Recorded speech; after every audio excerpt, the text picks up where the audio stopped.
I stared at my father's message on my phone, my hands trembling as I reread it for the third time. 80% of your salary will be for your brother and the other 20% for me. As simple as that. After 4 years of college working 3 jobs to pay my own way while they vacationed in Cancun, this was his congratulations for landing my dream job at Morrison Tech. I typed back with steady fingers. I'll leave with 100%. The consequences, yours to discover. The morning sun streamed through my apartment window as I prepared for my first day at Morrison Tech. My phone buzzed incessantly with notifications from family members I hadn't heard from in years. Each message carried the same theme: congratulations on my selflessness, my dedication to family, my generous spirit in supporting Ethan's medical dreams. I called my cousin Emma first. Alondra, I just wanted to say how amazing it is what you're doing for Ethan. Your dad told everyone at Sunday dinner about your commitment to pay for his medical school. Johns Hopkins, no less. My coffee mug slipped from my hand, shattering on the kitchen floor. What did you just say? About Johns Hopkins. Your dad showed us the acceptance letter and everything. Said you'd already signed papers agreeing to be his financial sponsor. He was so proud, talking about how you insisted on covering all his expenses. The room spun. Ethan hadn't even finished his undergraduate degree yet. How could he have an acceptance letter to one of the most prestigious medical schools in the country? I drove to my parents' house, my mind racing. The familiar 2-story colonial looked the same as always, with my mother's prized roses blooming in the front yard. But something felt different now, sinister, even knowing what they'd been orchestrating behind my back. The family brunch was in full swing when I arrived. Extended relatives filled the dining room, and there in the center sat Ethan, basking in attention like a prince holding court. My father stood at the head of the table, raising a champagne glass. To Alondra, who proves that family comes first. Her sacrifice will ensure Ethan becomes the doctor he's destined to be. Everyone turned to me with warm smiles and approving nods. My stomach churned as I watched them toast to my supposed generosity with money I hadn't agreed to give. Dad, can we talk privately? I managed to keep my voice steady despite the fury building inside me. After the celebration, sweetheart, your Aunt Martha made her famous apple pie just for this occasion. I spent the next hour fielding comments about my nobility, my family values, my mature understanding of responsibility. Each compliment felt like another bar in a cage they were constructing around me. Ethan avoided my eyes, focusing intently on his third helping of pot roast. When the crowd finally thinned, Aunt Martha approached me near the kitchen. Unlike the others, her expression held concern rather than celebration. Alondra, dear, can we step outside for a moment? On the back porch, she glanced around nervously before pulling out her phone. I need to show you something. I work at Fairfield Credit Union, you know. I shouldn't be doing this, but I've watched you grow up, and this isn't right. She showed me a series of loan documents on her screen. My name appeared on each one, student loans totaling over $60,000. The signatures looked like mine, but I knew I'd never signed them. These loans were taken out over the past 4 years, Martha whispered. The money went into an account controlled by your parents. I noticed because the deposits coincided with large purchases, a new boat vacation packages, even a down payment on a rental property. My legs felt weak. I worked 3 jobs through college. I ate ramen for months to afford textbooks. While they were using money stolen in my name, Martha gripped my hand. I've seen this before with other families. Financial abuse disguised as tradition or duty. I took screenshots of everything. You'll need them. Back inside, my father had moved to his study, surrounding himself with financial documents.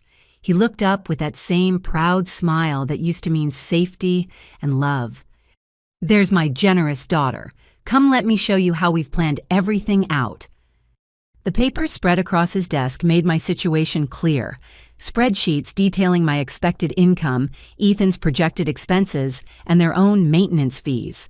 They'd researched my starting salary at Morrison Tech down to the probable quarterly bonuses. As you can see, with careful budgeting, you'll still have enough for a modest apartment and basic necessities. We're not unreasonable, Alondra. Family takes care of family. The same family that stole $60,000 by forging my signature on loan documents? His face shifted, the mask of paternal pride slipping for just a moment before reforming. I don't know what you're talking about. Everything we've done has been for your and Ethan's future. My future or your retirement plan? The silence stretched between us like a chasm. Through the window, I could see my mother laughing with relatives in the garden, probably sharing more stories about her dutiful daughter. Ethan had disappeared, likely hiding in his room as he always did when confrontations arose. You have a choice, Alondra. My father said finally, his voice carrying an edge I'd never heard before. Support your family as any decent daughter would, or live with the consequences of selfishness. But remember, we know everyone in this town. Your reputation, your relationships, your future. They all run through this family. I thought of Aunt Martha's screenshots of 4 years eating cheap noodles while they vacationed on my name of the lie upon lie they'd built to trap me in their web of obligation. You're right, Dad. I do have a choice. I walked out of his study, out of the house, past the relatives who called after me with confusion. My phone started ringing before I reached my car. Him, then my mother, then Ethan, then numbers I didn't recognize. I turned it off and drove away, knowing this was only the beginning of their campaign to bring me back under control. The acceptance letter to Johns Hopkins was fake, of course. Everything about their plan relied on lies, manipulation, and the assumption that I'd fold under family pressure. They'd calculated everything except one possibility, that I might say no. As I pulled into my apartment complex, I saw Mrs. Rodriguez watering her plants on the balcony. She waved and I waved back, grateful for simple, honest interactions. Inside my small studio, surrounded by secondhand furniture and student loan bills I'd actually signed for, I felt freer than I had in years. My laptop displayed 17 missed emails from Morrison Tech's HR department, confirming my start date and welcoming me to the team. Tomorrow I'd begin the career I'd worked for, earned through my own merit and sacrifice. Not one penny would go to the family who saw me as nothing more than a bank account with daughterly obligations attached. But first I had a lawyer to find and a war to prepare for, because if I knew my parents, and unfortunately I did my refusal to fund their lifestyle, wouldn't be accepted quietly. They'd pull every manipulation in their playbook to break me down. What they didn't understand was that 4 years of working multiple jobs while attending classes had taught me more than any family lesson ever could. I'd learned endurance, independence, and most importantly, that survival sometimes means walking away from those who claim to love you most. The battle was just beginning, but for the first time in my life, I was fighting for myself. 3 days into my new job at Morrison Tech, I was still riding the high of professional accomplishment. My desk overlooked downtown. My colleagues were brilliant and welcoming, and every morning I woke up excited about the projects ahead. That's when the text arrived from my mother. Emergency family meeting tonight, 7 sharp. Don't you dare miss this. I considered ignoring it, but something in her wording made me pause.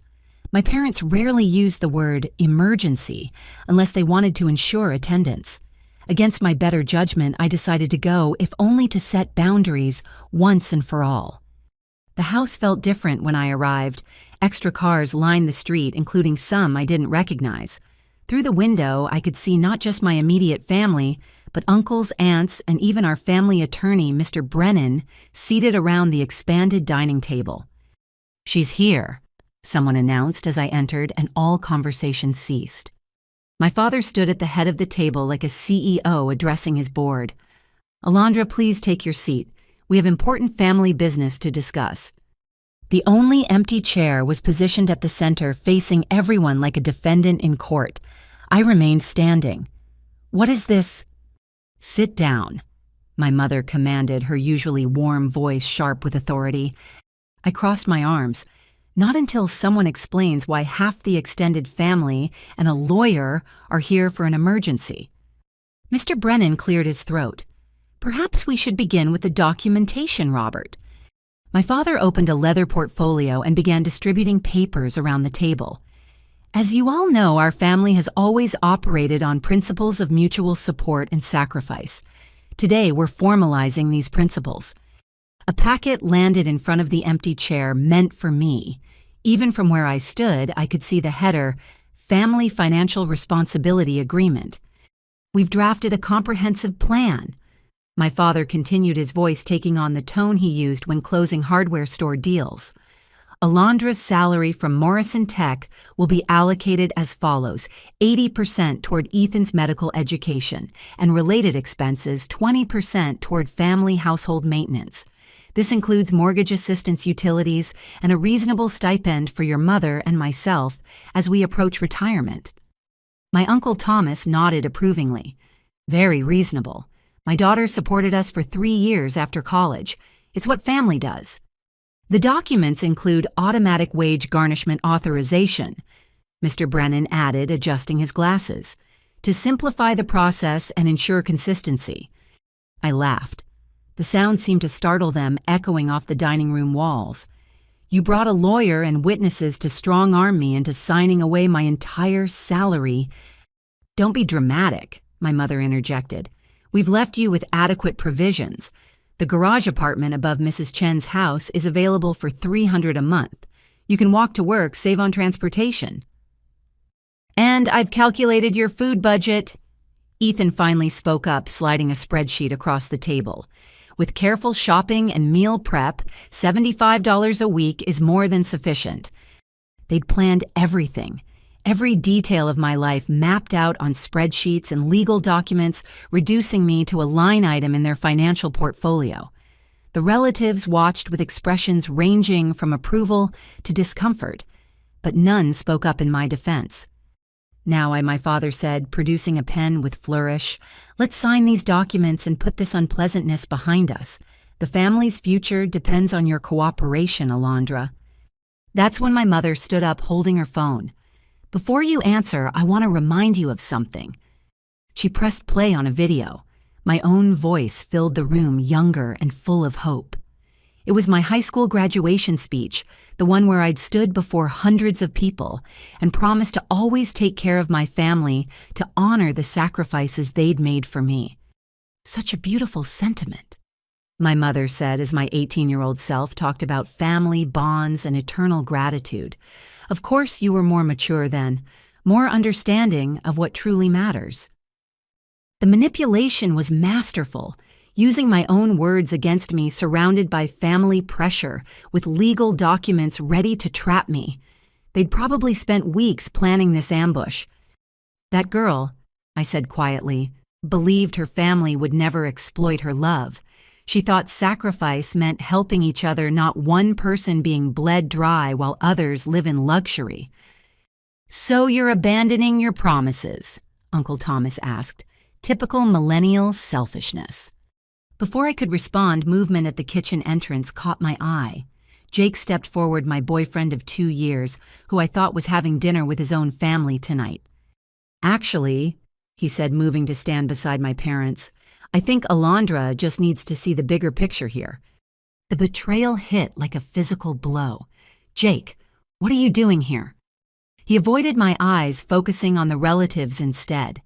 I care about Alondra, which is why I support her family's plan.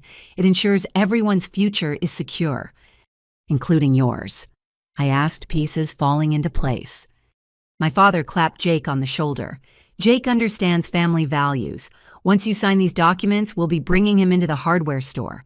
Assistant manager to start with a clear path to partnership. He's already shown such dedication, my mother added, helping us understand your schedule at Morrison Tech, your salary negotiations, even your apartment lease terms. Everything made sense now. Jake's sudden interest in my work contracts his questions about my financial plans, the way he'd pressed for details about my signing bonus. He'd been feeding information to my parents, helping them craft this trap. How long? I asked him directly. How long have you been planning this with them? He finally met my eyes, and I saw not guilt, but calculation. Your family approached me months ago. They were concerned about your independence. I agreed to help bridge the gap. It's for your own good, Alondra. You'll see that eventually. For my own good, I repeated. Selling me out for a management position is for my own good. It's not selling out. It's securing our future, our future. He emphasized the word like it should mean something. Once you're supporting Ethan and helping your parents, we can plan our life together. The hardware store will be ours someday. The room spun with the magnitude of betrayal. Everyone I'd trusted had conspired against me, turning my life into a business transaction where I was both the product and the payment. Sign the papers, Alondra. My father said, his patience clearly wearing thin. Stop this childish rebellion and do what's right. I picked up the document, scanning the dense legal text. They'd thought of everything. Automatic deductions, power of attorney for financial decisions, even clauses preventing me from changing jobs without family approval. It wasn't just financial support, it was complete control. You know what? I said, holding the papers high. You're right. This is about family values. Hope flickered in their eyes. Values like honesty, trust, mutual respect, love that doesn't come with a price tag. I tore the documents in half, then quarters, then eighths, letting the pieces flutter onto the polished table, none of which exist in this room. The silence was deafening, then erupted chaos. You ungrateful, Uncle Thomas started. After everything we've done, my mother shrieked. Security will escort you out at Morrison Tech when they learn what kind of person you are, my father threatened. Through it all, I noticed Ethan hadn't said a word since presenting his budget calculations. He sat rigid in his chair, staring at the torn papers like they were broken dreams. I'm leaving, I announced, heading for the door. And if any of you contact my employer, if you spread lies about me, if you continue this harassment, I'll pursue legal action for the $60,000 in fraudulent loans. You wouldn't dare, my father snarled. Try me. Jake moved to block my path. Alondra, please, don't throw away everything we've built. We built nothing. You sold a relationship for a job at a hardware store. At least Judas got 30 pieces of silver. I pushed past him, past the relatives now murmuring among themselves, past my mother who was alternating between tears and threats. The last thing I heard before the door closed was my father's voice. You'll be back. When you're alone and struggling, you'll come crawling back. Outside, the evening air felt clean and sharp. My hands shook as I started my car, but not from fear, from relief. The masks were off, the truth exposed. I knew who my real family was now, and it wasn't the people inside that house. My phone exploded with messages before I even reached the main road. I pulled over just long enough to block every number from the meeting, including Jake's. Especially Jake's. The betrayal from him cut deepest because I'd chosen to trust him unlike the family I'd been born into. Back in my apartment, I triple-checked the locks and closed all the blinds. They knew where I lived, where I worked my daily routines. The battle was far from over, but at least now I knew what I was fighting against. Not just greed or entitlement, but a coordinated effort to control every aspect of my life. I opened my laptop and began researching lawyers specializing in family financial abuse. Tomorrow I'd also need to inform Morrison Tech's security team about potential harassment. The thought exhausted me, but what choice did I have? As I worked, a memory surfaced from years ago. My grandmother, before she died, pulling me aside at a family gathering. Never let them dim your light, Alondra, she'd whispered. Some families nurture, others consume. Learn the difference. I hadn't understood then. Now her words felt like a beacon in the storm ahead. The law offices of Hartley and Associates occupied the top floor of a gleaming downtown building. I'd chosen them after extensive research, impressed by their track record in financial abuse cases and their distance from my family's sphere of influence. Attorney Catherine Hartley herself had agreed to take my case after reviewing the preliminary evidence. The forged loans are just the beginning, she said, studying the documents Aunt Martha had risked her job to provide. In my experience, families who commit one type of fraud rarely stop there. We need to investigate thoroughly. Over the next 2 weeks, Catherine's team uncovered a web of deception that made my stomach turn. Credit cards opened in my name when I was barely 18, utility bills from properties I'd never lived in, even a car loan for a vehicle I'd never seen. Each discovery felt like another betrayal, another violation of the trust a child should have in their parents. "There's something else," Catherine said during our third meeting. She slid a folder across her desk, her expression unusually grave. "We found this while researching property records." Inside was a copy of my grandmother's will dated 6 months before her death, 3 years ago.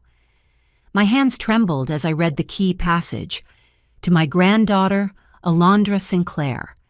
I leave the sum of $200,000 to be held in trust until her 25th birthday or college graduation, whichever comes first." "That's impossible," I whispered. "My parents told me she died penniless. They said her medical bills consumed everything."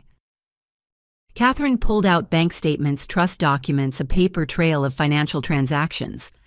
"Your grandmother was quite wealthy, actually. She owned several rental properties and had substantial savings. The inheritance was placed in a trust managed by your parents as trustees. So where's the money?" "That's where it gets interesting." She showed me a series of withdrawals, transfers, and account closures. They've been systematically draining the trust for the past 3 years. Small amounts at first, then larger ones. Always with documentation claiming the funds were for your benefit. Educational expenses, medical needs, housing costs. I stared at the numbers, trying to process the magnitude of the theft. $200,000. My grandmother's final gift to ensure my independence, stolen by the very people entrusted to protect it. "How much is left?" "Approximately $30,000. But here's the crucial part. They've been transferring the money into an account under Ethan's name. Based on the pattern, they plan to empty it completely before your 25th birthday next month." The room spun. While I'd been working 3 jobs, eating instant noodles and wearing shoes held together with duct tape, my parents had been spending my inheritance on vacations, boats, and who knows what else. "Can we stop them?" "We can try. I'm filing for an emergency injunction to freeze all accounts related to the trust. But Alondra, there's more you need to know." She produced another set of documents. Property deeds, business registrations, investment accounts, all purchased with money traced back to my trust fund. "They've been building their retirement portfolio with your inheritance. The rental property they bought last year, funded by your trust. Ethan's car, your money. The renovation on their house that added 40% to its value, all traced back to your grandmother's gift." I thought I'd reached the limit of anger, but apparently there were deeper levels yet to discover. My grandmother specifically left this money for me. How could they justify this to themselves? In my experience, people who commit financial abuse against family members are experts at rationalization. They probably told themselves they were investing it for your future or that family money should benefit everyone. The fact that they hid it from you suggests they knew exactly what they were doing. We spent the next hour documenting everything, preparing legal filings, building an airtight case. Catherine warned me that recovering the money would be difficult, especially what had already been spent. But, she added, the criminal implications are serious. Trustee fraud, identity theft, forgery. Your parents are looking at potential jail time if prosecuted. As I left her office, my phone rang with a number I didn't recognize. Against my better judgment, I answered. "Alondra, this is Janet Morrison from Morrison Tech HR. I need you to come in immediately. We've received some concerning information about your background." My blood ran cold. What kind of information? "I'd rather discuss this in person. Can you be here within the hour?" The drive to Morrison Tech felt endless. Had my parents already started their campaign to destroy my career? What lies had they spread? Janet met me in a small conference room, her expression neutral but not unkind. "We received a call from someone claiming to be your father. He expressed concerns about your mental stability and suggested we might want to reconsider your employment." My hands clenched into fists. What exactly did he say? "He claimed you've been diagnosed with several mental health conditions that you failed to disclose.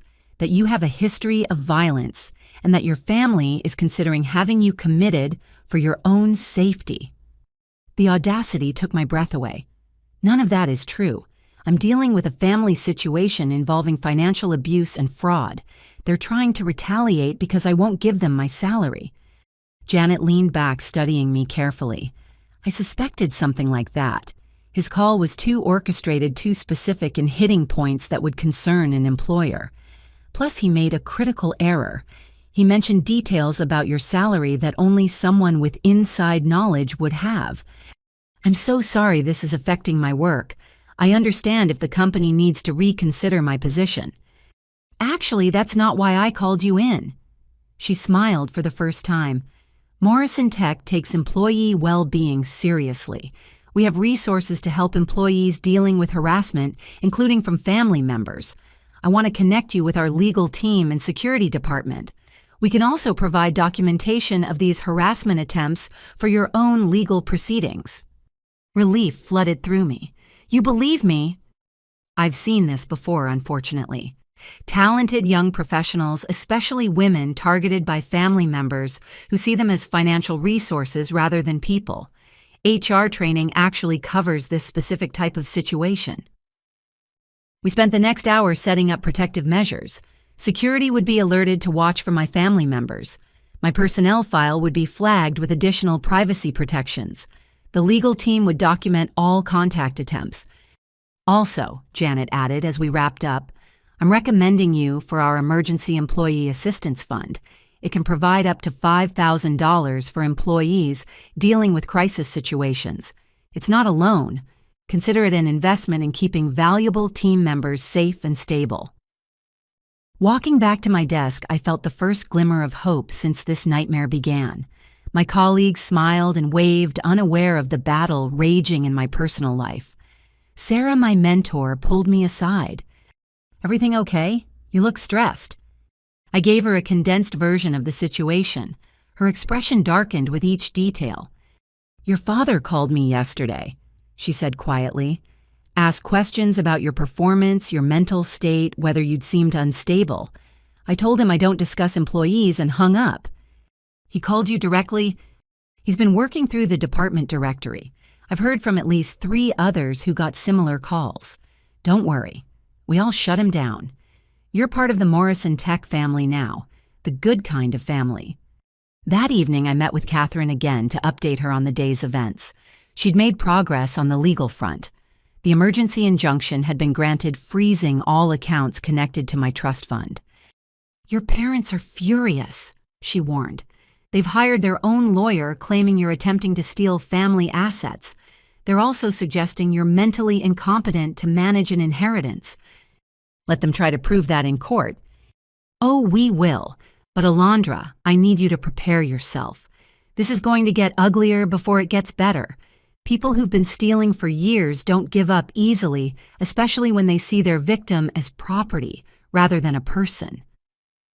As I drove home that night, I thought about my grandmother. She'd been a quiet woman, always in the background at family gatherings. But she'd seen through my parents' facade and tried to protect me the only way she could. Her gift wasn't just money, it was validation that someone in my family had truly loved me. The inheritance might be mostly gone, stolen by those who should have protected it, but what remained was worth more than money proof of their betrayal, evidence of their crimes, and the knowledge that my grandmother had believed in my future, even when surrounded by those who saw me only as a resource to exploit. Tomorrow would bring new battles, more lies to counter, additional attacks to withstand. But tonight, I raised a glass of wine to Eleanor Sinclair, the grandmother who loved me enough to try to secure my freedom even from beyond the grave. I'll fight for what you left me, Grandma, not just the money, but the independence you wanted me to have. I promise. 2 months into my position at Morrison Tech, I'd found my rhythm. The work challenged me in the best ways. My colleagues had become friends, and despite the ongoing family drama, I'd carved out a space where I could breathe. That false sense of security shattered on a Wednesday afternoon when Sarah knocked on my cubicle wall, her face pale.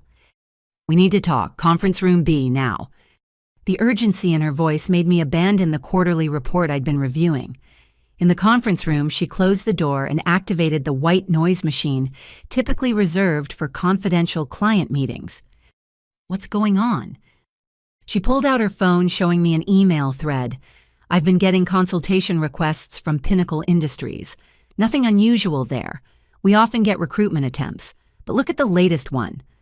I read the message, my blood chilling with each word. The consultant was asking specifically about me, my work quality, reliability, any concerning behaviors that might affect my performance. The questions grew increasingly personal. Did I have stable housing? Was I dealing with family issues that might impact my availability? Had I shown signs of mental distress? This isn't a recruitment attempt, I said. No, it's not. I did some digging. The person making these inquiries recently connected with your father on LinkedIn.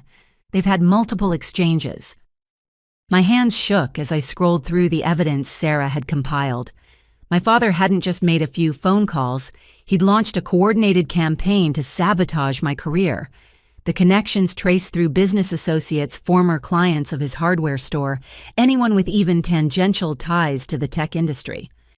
There's more, Sarah continued. Janet from HR intercepted something yesterday. Your father has been contacting our clients suggesting they might want to reconsider working with a company that employs someone with my supposed issues. He's trying to damage Morrison Tech's reputation to force them to fire me. It's worse than that. She pulled up another document.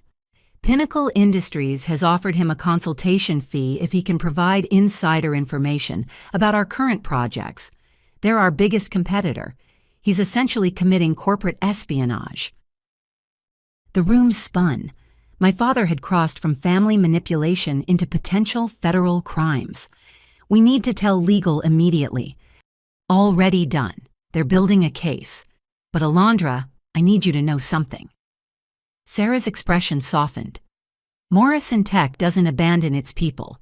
We've dealt with corporate sabotage before, but never from an employee's own family. The CEO wants to meet with you personally. An hour later, I sat across from Marcus Morrison himself, the legendary founder who'd built the company from a garage startup into a tech powerhouse. Despite his reputation for being ruthlessly efficient, his eyes held genuine concern. Ms. Sinclair, I've reviewed the situation. First, let me assure you that your position here is secure. Your work has been exemplary and we don't punish victims for their abusers' actions. Thank you, sir. I never imagined my family would go this far. Desperate people do desperate things, but attempting to steal corporate secrets crosses a line. He slid a folder across his desk. Our security team has documented 12 separate attempts by your father to access proprietary information through various channels.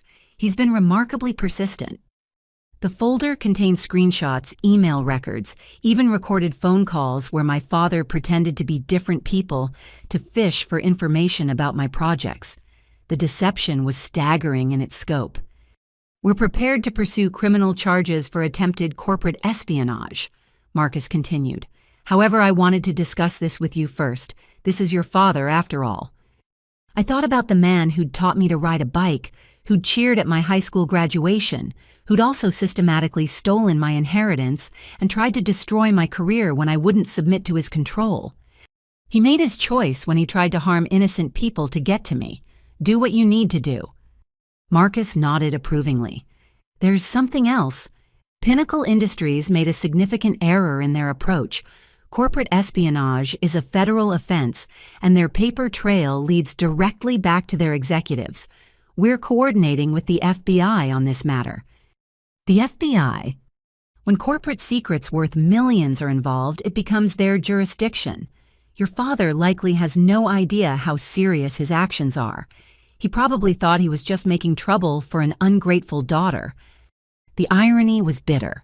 My father, who'd always boasted about his business acumen, had stumbled into a federal investigation because he couldn't accept that I wouldn't fund his retirement. There's a final matter, Marcus said. Our investigation revealed that someone has been attempting to access your personnel file through illegal means. They've tried hacking our systems multiple times. Our cybersecurity team traced the attempts to an IP address registered to your parents' home. Each revelation felt like another blow. How had the people who raised me become criminals willing to commit federal offenses just to control my income? We've reinforced all security measures around your information, he assured me. We're also assigning you to our specialized projects team. It has additional security protocols that will make any external interference impossible. Sir, I don't know how to thank you. Excel at your job. That's thanks enough. He stood signaling the meeting's end. Ms. Sinclair, I built this company on the principle that talent should thrive regardless of background. Your family's actions are their shame, not yours. We're proud to have you on our team. Leaving his office, I felt a mix of gratitude and grief. Morrison Tech had become the family I'd always wanted, protective, supportive, and ethical. Meanwhile, my biological family had descended into criminal behavior rather than accept my independence. Sarah waited for me outside along with several other colleagues I'd grown close to. We heard what's happening, David from the development team said. We want you to know we've got your back. If anyone suspicious comes around asking questions, we'll handle it, Lisa from marketing added. You focus on being brilliant. We'll handle being your shield. That evening I worked late partly to catch up on projects, but mostly because the office felt safer than my apartment. Around 8 o'clock, security called my desk. Ms. Sinclair, we have someone here claiming to be your brother. Should we let him up? My stomach clenched. No, I'll come down. Ethan stood in the lobby looking uncomfortable under the security camera's gaze. For the first time in weeks, I really looked at him. Dark circles shadowed his eyes, and he'd lost weight. We can't talk here, I said. There's a coffee shop across the street. In the neutral territory of the busy cafe, Ethan fidgeted with his cup. Dad's losing it, he said without preamble. This FBI thing has him scared. Mom's been crying nonstop. They want me to talk sense into you. Sense they committed federal crimes, Ethan. I know. He looked up and I saw something I'd rarely seen in my brother's eyes. Guilt. I know what they've been doing. All of it. The inheritance, the loans, now this corporate espionage insanity. I've been documenting everything. I nearly knocked over my coffee. What? He pulled out a flash drive, sliding it across the table like a spy exchanging secrets.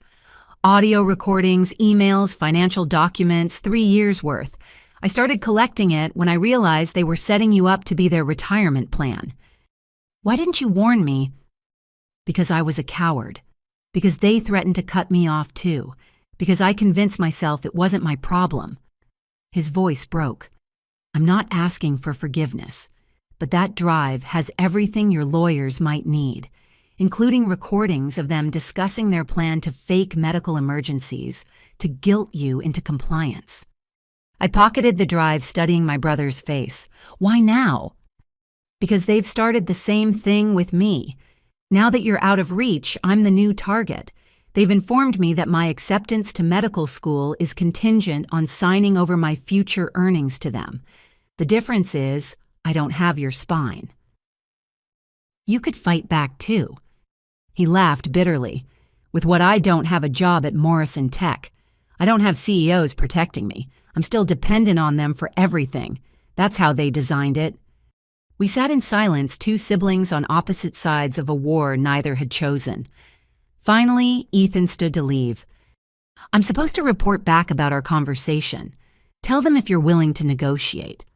What should I say? Tell them the truth, that their actions have consequences, that attempting to destroy my career and commit federal crimes eliminated any possibility of negotiation. They won't accept that. Then they'll learn the hard way. He nodded, looking older than his 22 years. For what it's worth, I'm proud of you. You escaped. You're free. Even if it costs everything that's worth something. Walking back to Morrison Tech, I clutched the flash drive containing evidence that could potentially send my parents to prison. The boy who'd once put gum in my hair had risked everything to help me. Maybe there was hope for him yet. Inside my office, I immediately contacted Catherine Hartley and the Morrison Tech legal team. The contents of Ethan's flash drive exceeded even my worst expectations. My parents had been planning this for years, viewing both their children as nothing more than retirement investments. But they'd made a crucial miscalculation. They'd assumed corporate America would be as easy to manipulate as a young woman trained from birth to prioritize family. Instead, they'd awakened a protective giant that took threats to its employees personally. As I prepared to leave for the night, my desk phone rang. The caller ID showed my parents' home number. I let it go to voicemail, then listened to my father's message. "Alondra, this has gone too far. Call off your corporate lawyers. Come home and we'll forget all this nonsense. You have 24 hours before we take drastic action." I deleted the message and forwarded the recording to legal. Whatever drastic action they planned, I was done being afraid. I had a real family now, one that valued merit over manipulation, one that protected rather than exploited. Tomorrow would bring new threats, but tonight I was safe in my office, surrounded by the work I loved and people who supported me. My parents had taught me that family meant obligation and control. Morrison Tech taught me it meant having each other's backs when the world tried to tear you down. The war wasn't over, but for the first time, I wasn't fighting alone. Saturday morning arrived with an aggressive pounding on my apartment door. Through the peephole, I saw Ethan standing in the hallway, but something was different. Behind him, I caught a glimpse of movement, multiple figures waiting just out of sight. "Alondra, open up, it's an emergency." His voice carried a rehearsed urgency that immediately put me on guard. I kept the chain on as I cracked the door. "What's wrong?" "Can I come in? I need to talk to you about the FBI situation. Dad's lawyer says there might be a way to fix everything." Over his shoulder, I saw two men I didn't recognize carrying what looked like moving boxes. My blood ran cold. "Who are those people, Ethan?" His mask slipped for just a second, revealing calculation beneath the concerned brother act. "Just friends helping me move some stuff. Come on, let me in. We're family." "Move what stuff? You don't live here." "About that." He shifted uncomfortably. "Mom and Dad said you agreed to let me stay with you for a while. You know, while I prepare for medical school, they said you'd already discussed it." The audacity was breathtaking. I started to close the door, but Ethan wedged his foot in the gap.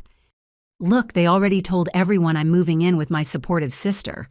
My study group is planning to use your place for sessions. I gave them your address and everything." "You did what?" "It's already arranged. Come on, Alondra, it's just temporary, 6 months max."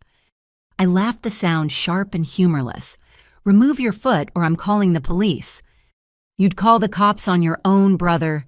He pressed harder against the door. "That's cold even for you." 3 seconds. 1. "Fine." He yanked his foot back. "But you're making a huge mistake. Dad has a plan to fix the FBI thing, but it requires your cooperation. This stubborn act is going to land him in federal prison. His crimes are going to land him in federal prison. Now leave." "I'm not going anywhere. Mom and Dad pay half your rent anyway." "What are you talking about?" He smiled, that same smirk from childhood when he'd successfully blamed me for his mischief. "Didn't you wonder how you could afford this place on entry-level salary? They've been supplementing your rent all along. That makes me a legal tenant." My mind raced. I'd been meticulous about my finances, carefully budgeting every penny. There was no way. "You're lying." "Check with the rental office. They'll confirm the monthly deposits from Robert Sinclair. Face it, sis. You've never been as independent as you thought." I slammed the door and immediately called my landlord. My hands shook as I waited for her to check the records. "I'm showing only your name on the lease and your payments coming from your account," she confirmed. "No additional deposits from anyone else. Is someone trying to claim tenancy?" Relief flooded through me as I explained the situation. She promised to alert security about potential trespassers and advised me to document everything. When I looked through the peephole again, Ethan was on his phone gesticulating angrily. His friends had abandoned the boxes and were retreating down the hallway. Whatever plan they'd hatched had relied on me being too shocked to verify his claims. 20 minutes later, my phone buzzed with messages from numbers I didn't recognize. Screenshots flooded in. Social media posts from Ethan's study group thanking me for graciously opening my home, tagged location and all. He'd created a public narrative to pressure me into compliance. Then came the emails, dozens of them, all from Ethan's medical school contacts, expressing excitement about using my apartment as their study hub. He'd given them not just my address, but my personal email, my work email, even my LinkedIn profile. The invasion of privacy was staggering, but it was the calculated nature that chilled me most. This wasn't desperate scrambling. This was planned, coordinated, designed to overwhelm my defenses through sheer volume. I spent the next hour in damage control mode. Security for my building was notified. Emails were blocked. Social media posts were reported. But I knew this was just the opening salvo. The knock came again that afternoon, softer this time. "Alondra, I know you're in there. I'm sorry about earlier. Can we just talk, brother to sister?" I remained silent, documenting everything through the peephole camera I'd installed after the family meeting fiasco.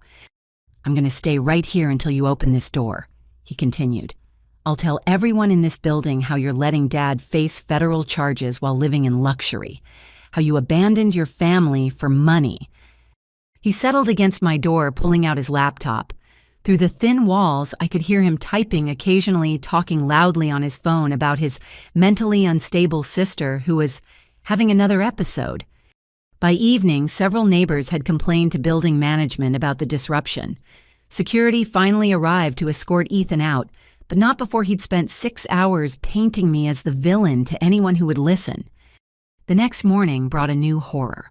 I arrived at Morrison Tech to find Ethan in the lobby, cleaned up and wearing his best suit, talking earnestly with the security guard. "There she is." He rushed toward me with open arms. "Sis, I've been so worried. When you didn't come home last night, we thought something terrible had happened." I sidestepped his theatrical embrace. "Security, this man is on the no-access list. He should not be in this building." "He said he's your brother, ma'am. Said there's been a family emergency." "There's no emergency. Please escort him out immediately." Ethan's face morphed into wounded confusion. "Alondra, what's wrong? I just wanted to make sure you're okay. The family is worried sick. You haven't been yourself lately." The security guard looked between us uncertainly. I saw Ethan's strategy immediately. Create enough doubt about my mental state that security might hesitate to act. "Check your no-access list," I said firmly. "Ethan Sinclair, added to the system last month, and pull up the lobby footage from the past hour. I guarantee you'll see him being told multiple times that he's not authorized to be here." As security verified the information, Ethan's mask dropped. "You think you're so smart, but I've been documenting everything, Alondra. Every interaction, every refusal to help family. Wait until the medical school admissions board sees how you treat your own brother." "Document this too," I said as security flanked him. "You're trespassing at my workplace. Continue this harassment and I'll pursue a restraining order." Harassment. "I'm trying to save our family. Dad could go to prison because of your selfishness." "No dad could go to prison because he committed federal crimes. There's a difference." Security escorted him out, but his parting words echoed through the lobby. "This isn't over. You can't run from family forever." I was shaking as I reached my desk. Sarah appeared within minutes, having heard about the lobby confrontation through the office grapevine. "You okay?" "No," I admitted. "He's escalating. This is going to get worse." She sat on the edge of my desk, her expression serious. "Have you considered a restraining order?" "I'm documenting everything for one, but he's getting more creative, more invasive. I found out he's been telling his medical school contacts that I've agreed to mentor them, giving out my information like candy. That's harassment and potentially identity fraud. You need to protect yourself legally before this spirals further." That evening, I worked late again, partly to avoid going home to whatever new ambush might await. Around 7, I was deep in code review when my personal laptop closed beside my workstation suddenly chimed with an incoming video call. The caller ID made my blood freeze. Home security system. I didn't have a security system. Against my better judgment, I answered. My apartment appeared on screen, but the angle was wrong. This was from inside, not a doorway camera. As I watched in horror, the camera panned across my living room, my kitchen finally settling on my bedroom. Like the new security setup. Ethan's voice came through the speakers. I installed it earlier when you were at work, for your safety, of course. How did you get into my apartment? Copied your key last time I visited. Families should look out for each other, right? The violation made me physically ill. He'd been in my home, my private space, installing cameras to spy on me. I grabbed my work phone to call 911 while keeping him talking on the laptop. This is breaking and entering Ethan, and installing surveillance equipment without consent is a felony. Prove it. I'm just a concerned brother checking on his sister who's been acting erratically. I have emails from you inviting me to stay. Remember, oh wait, you probably don't given your recent mental state. What emails? He shared his screen showing a Gmail account that looked like mine but with one letter different. He'd been sending emails from this fake account building a false paper trail of me inviting him to live with me, expressing concern about my own mental health, even discussing giving him access to my apartment. You've lost it, I breathed. Have I or have you, who will people believe? The stable medical student worried about his sister, or the woman who turned her back on family and got her father arrested by the FBI? The police dispatcher answered as I watched Ethan continue his tour of my violated home through the illegal cameras. I reported the break-in, the surveillance equipment, the identity fraud. They promised immediate response. Calling the cops? Ethan asked, apparently hearing my side of the conversation. Good luck with that. I'm already gone and the cameras. Well, they're so tiny you'll never find them all. But don't worry.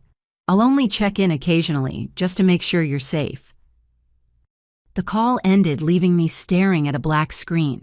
My sanctuary had been invaded, my privacy destroyed, my sense of safety shattered, all because I'd refused to hand over my paycheck. I gathered my things with shaking hands. I couldn't go home, not knowing he could be watching.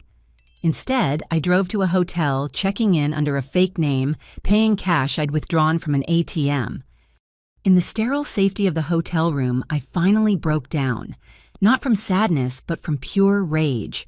My brother, the person I'd shared childhood with, had become a criminal willing to violate every boundary to force my compliance. But he'd made a crucial error. Everything he'd done, the break-in, the surveillance, the false emails, left digital footprints. Tech companies like Morrison Tech had resources to track such things.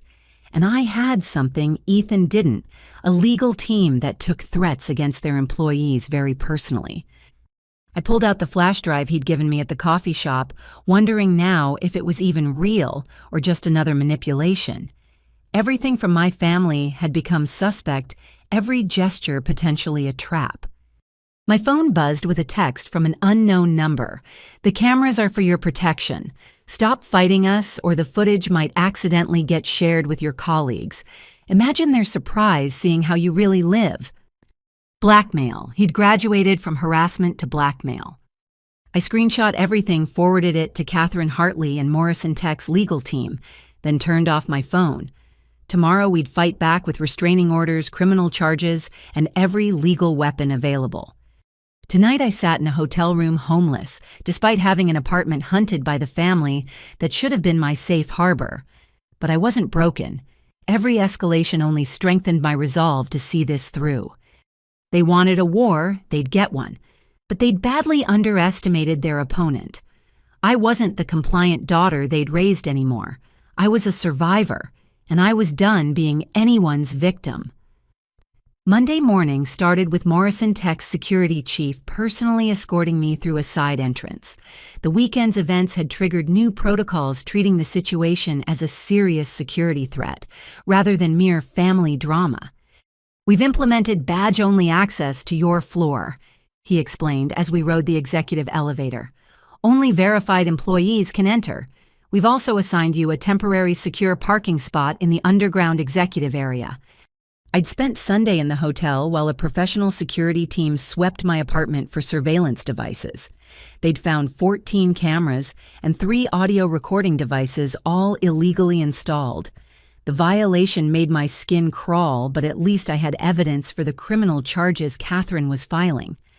My focus on work became my lifeline code and algorithms providing refuge from the chaos. Then around 11, my desk phone rang with reception downstairs.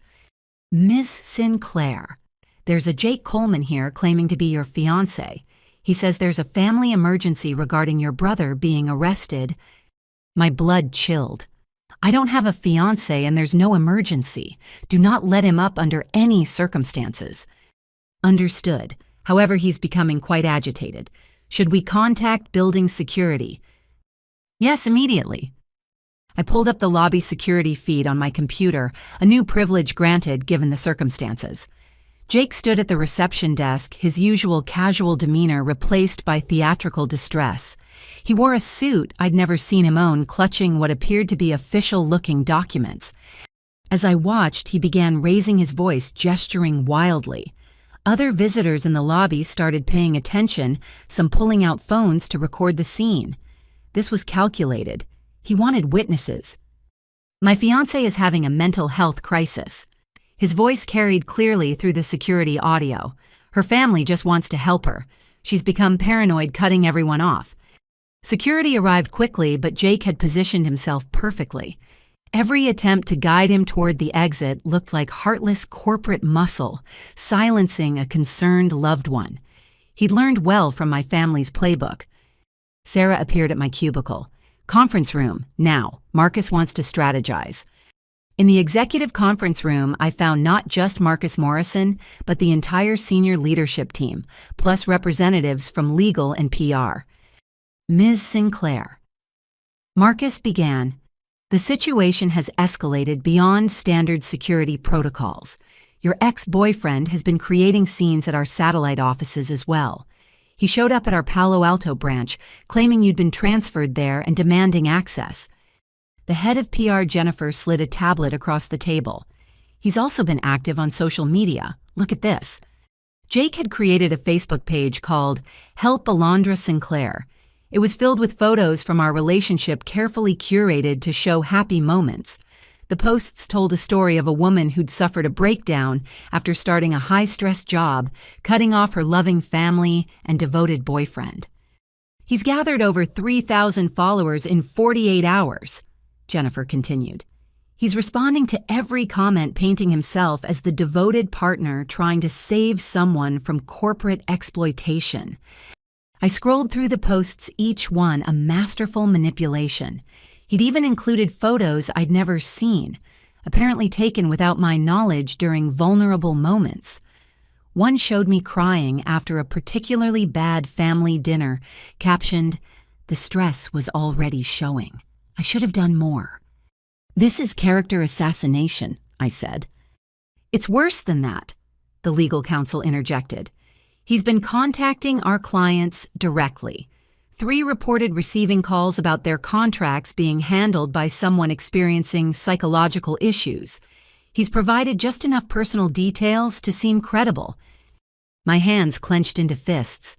Personal details only he would know from our relationship. Exactly, he's weaponizing intimacy. Marcus leaned forward. "We're prepared to pursue legal action for defamation and interference with business, but I wanted to discuss something else with you. We've been monitoring the situation comprehensively. This morning, our cybersecurity team noticed something interesting." The head of IT pulled up financial records on the screen. Jake Coleman received 3 large deposits into his personal account over the past month, all traced back to a business account registered to your father's hardware store. Total amount $50,000. $50,000. They'd paid him $50,000 to destroy my life. I couldn't finish the sentence. "It's conspiracy," the legal counsel said. "Paid harassment. Combined with the attempted corporate espionage, this significantly strengthens the criminal case." "There's more," the IT director added. "We tracked his digital footprint. He's been meeting with your father regularly, always in the parking garage of different office buildings. always areas with minimal camera coverage, but our facial recognition caught them. Photos appeared on screen. Jake and my father huddled in conversation, Jake accepting envelopes, my father showing him documents that looked suspiciously like Morrison Tech letterhead. "He's not just harassing you," Marcus said quietly. "He's actively participating in the corporate espionage. We found evidence he's been trying to social engineer our junior employees, claiming to be from IT needing password updates." The betrayal hit differently this time. I'd shared my bed with this man, my fears, my dreams. He'd held me when I cried about my family's treatment, all while planning to sell me out for money. "What do you need me to do?" I asked. "For now, let us handle the legal response. But there's something else." Jennifer pulled up another screen. "He's scheduled a press conference for this afternoon. He's claiming you're being held against your will by Morrison Tech, that we're preventing family contact during a mental health crisis." A press conference. The audacity was staggering. Local news has already picked it up. Tech company accused of isolating vulnerable employee. He's positioned himself as the hero trying to save you from corporate exploitation. I thought about the Jake I'd known, or thought I'd known. The man who brought me coffee during late study sessions, who'd promised to support my career ambitions. When had he become this calculating stranger? "I want to attend," I said suddenly. Everyone looked at me in surprise. "Absolutely not," Marcus said. "That's exactly what he wants." "No, what he wants is for me to hide, to let him control the narrative unopposed." I straightened in my chair. "I've been running and defending. It's time to go on offense." The room erupted in debate. Legal worried about liability. PR fretted about optics. Security raised safety concerns. But something in my expression must have convinced Marcus. "If we do this," he said slowly, "we do it right. Full security detail, legal present, and you say nothing without our approval." 2 hours later, I stood in the back of a small press gathering outside Morrison Tech. Jake had positioned himself perfectly, backed by several of my extended family members I hadn't seen in years. He wore the same suit from the lobby, now accessorized with red-rimmed eyes and perfectly tousled hair, suggesting sleepless nights. "I just want Alondra to know we love her," he told the small cluster of reporters. "Whatever Morrison Tech has convinced her, whatever paranoid thoughts she's having, we're here for her. Mental illness isn't her fault." My Aunt Cheryl nodded supportively beside him, dabbing at dry eyes. She was such a sweet girl, always helpful, always caring. This job changed her. The stress, the isolation, we just want our Alondra back. Jake continued his performance, voice-breaking at calculated moments. "She's accused her loving family of terrible things. Her father, a man who sacrificed everything for his children, is facing federal charges because of her delusions. Her brother Ethan was arrested yesterday on false allegations. This has to stop." That was news to me. Ethan arrested for the surveillance equipment, presumably. Good. "We've created a fund," Jake announced, producing a website on his phone, "for families dealing with loved ones in mental health crisis caused by corporate pressure. All donations will go toward getting Alondra the help she needs." They were monetizing this, actually fundraising off their character assassination campaign. "I have documents here." He continued waving manila folders, showing Alondra's concerning behavior, emails where she expressed paranoid thoughts, text messages about feeling persecuted. Her family just wants to help, but Morrison Tech has isolated her, feeding her paranoid delusions for their own purposes. I'd seen enough. As he paused for effect, I stepped forward from the crowd. Those would be interesting documents to see Jake, especially since I never sent them. The reporters swiveled toward me, cameras following. Jake's face went through several expressions before settling on concerned boyfriend. "Alondra, thank God you're okay. Honey, you don't look well. Come here, let me." "Stay exactly where you are." My voice carried clearly across the space.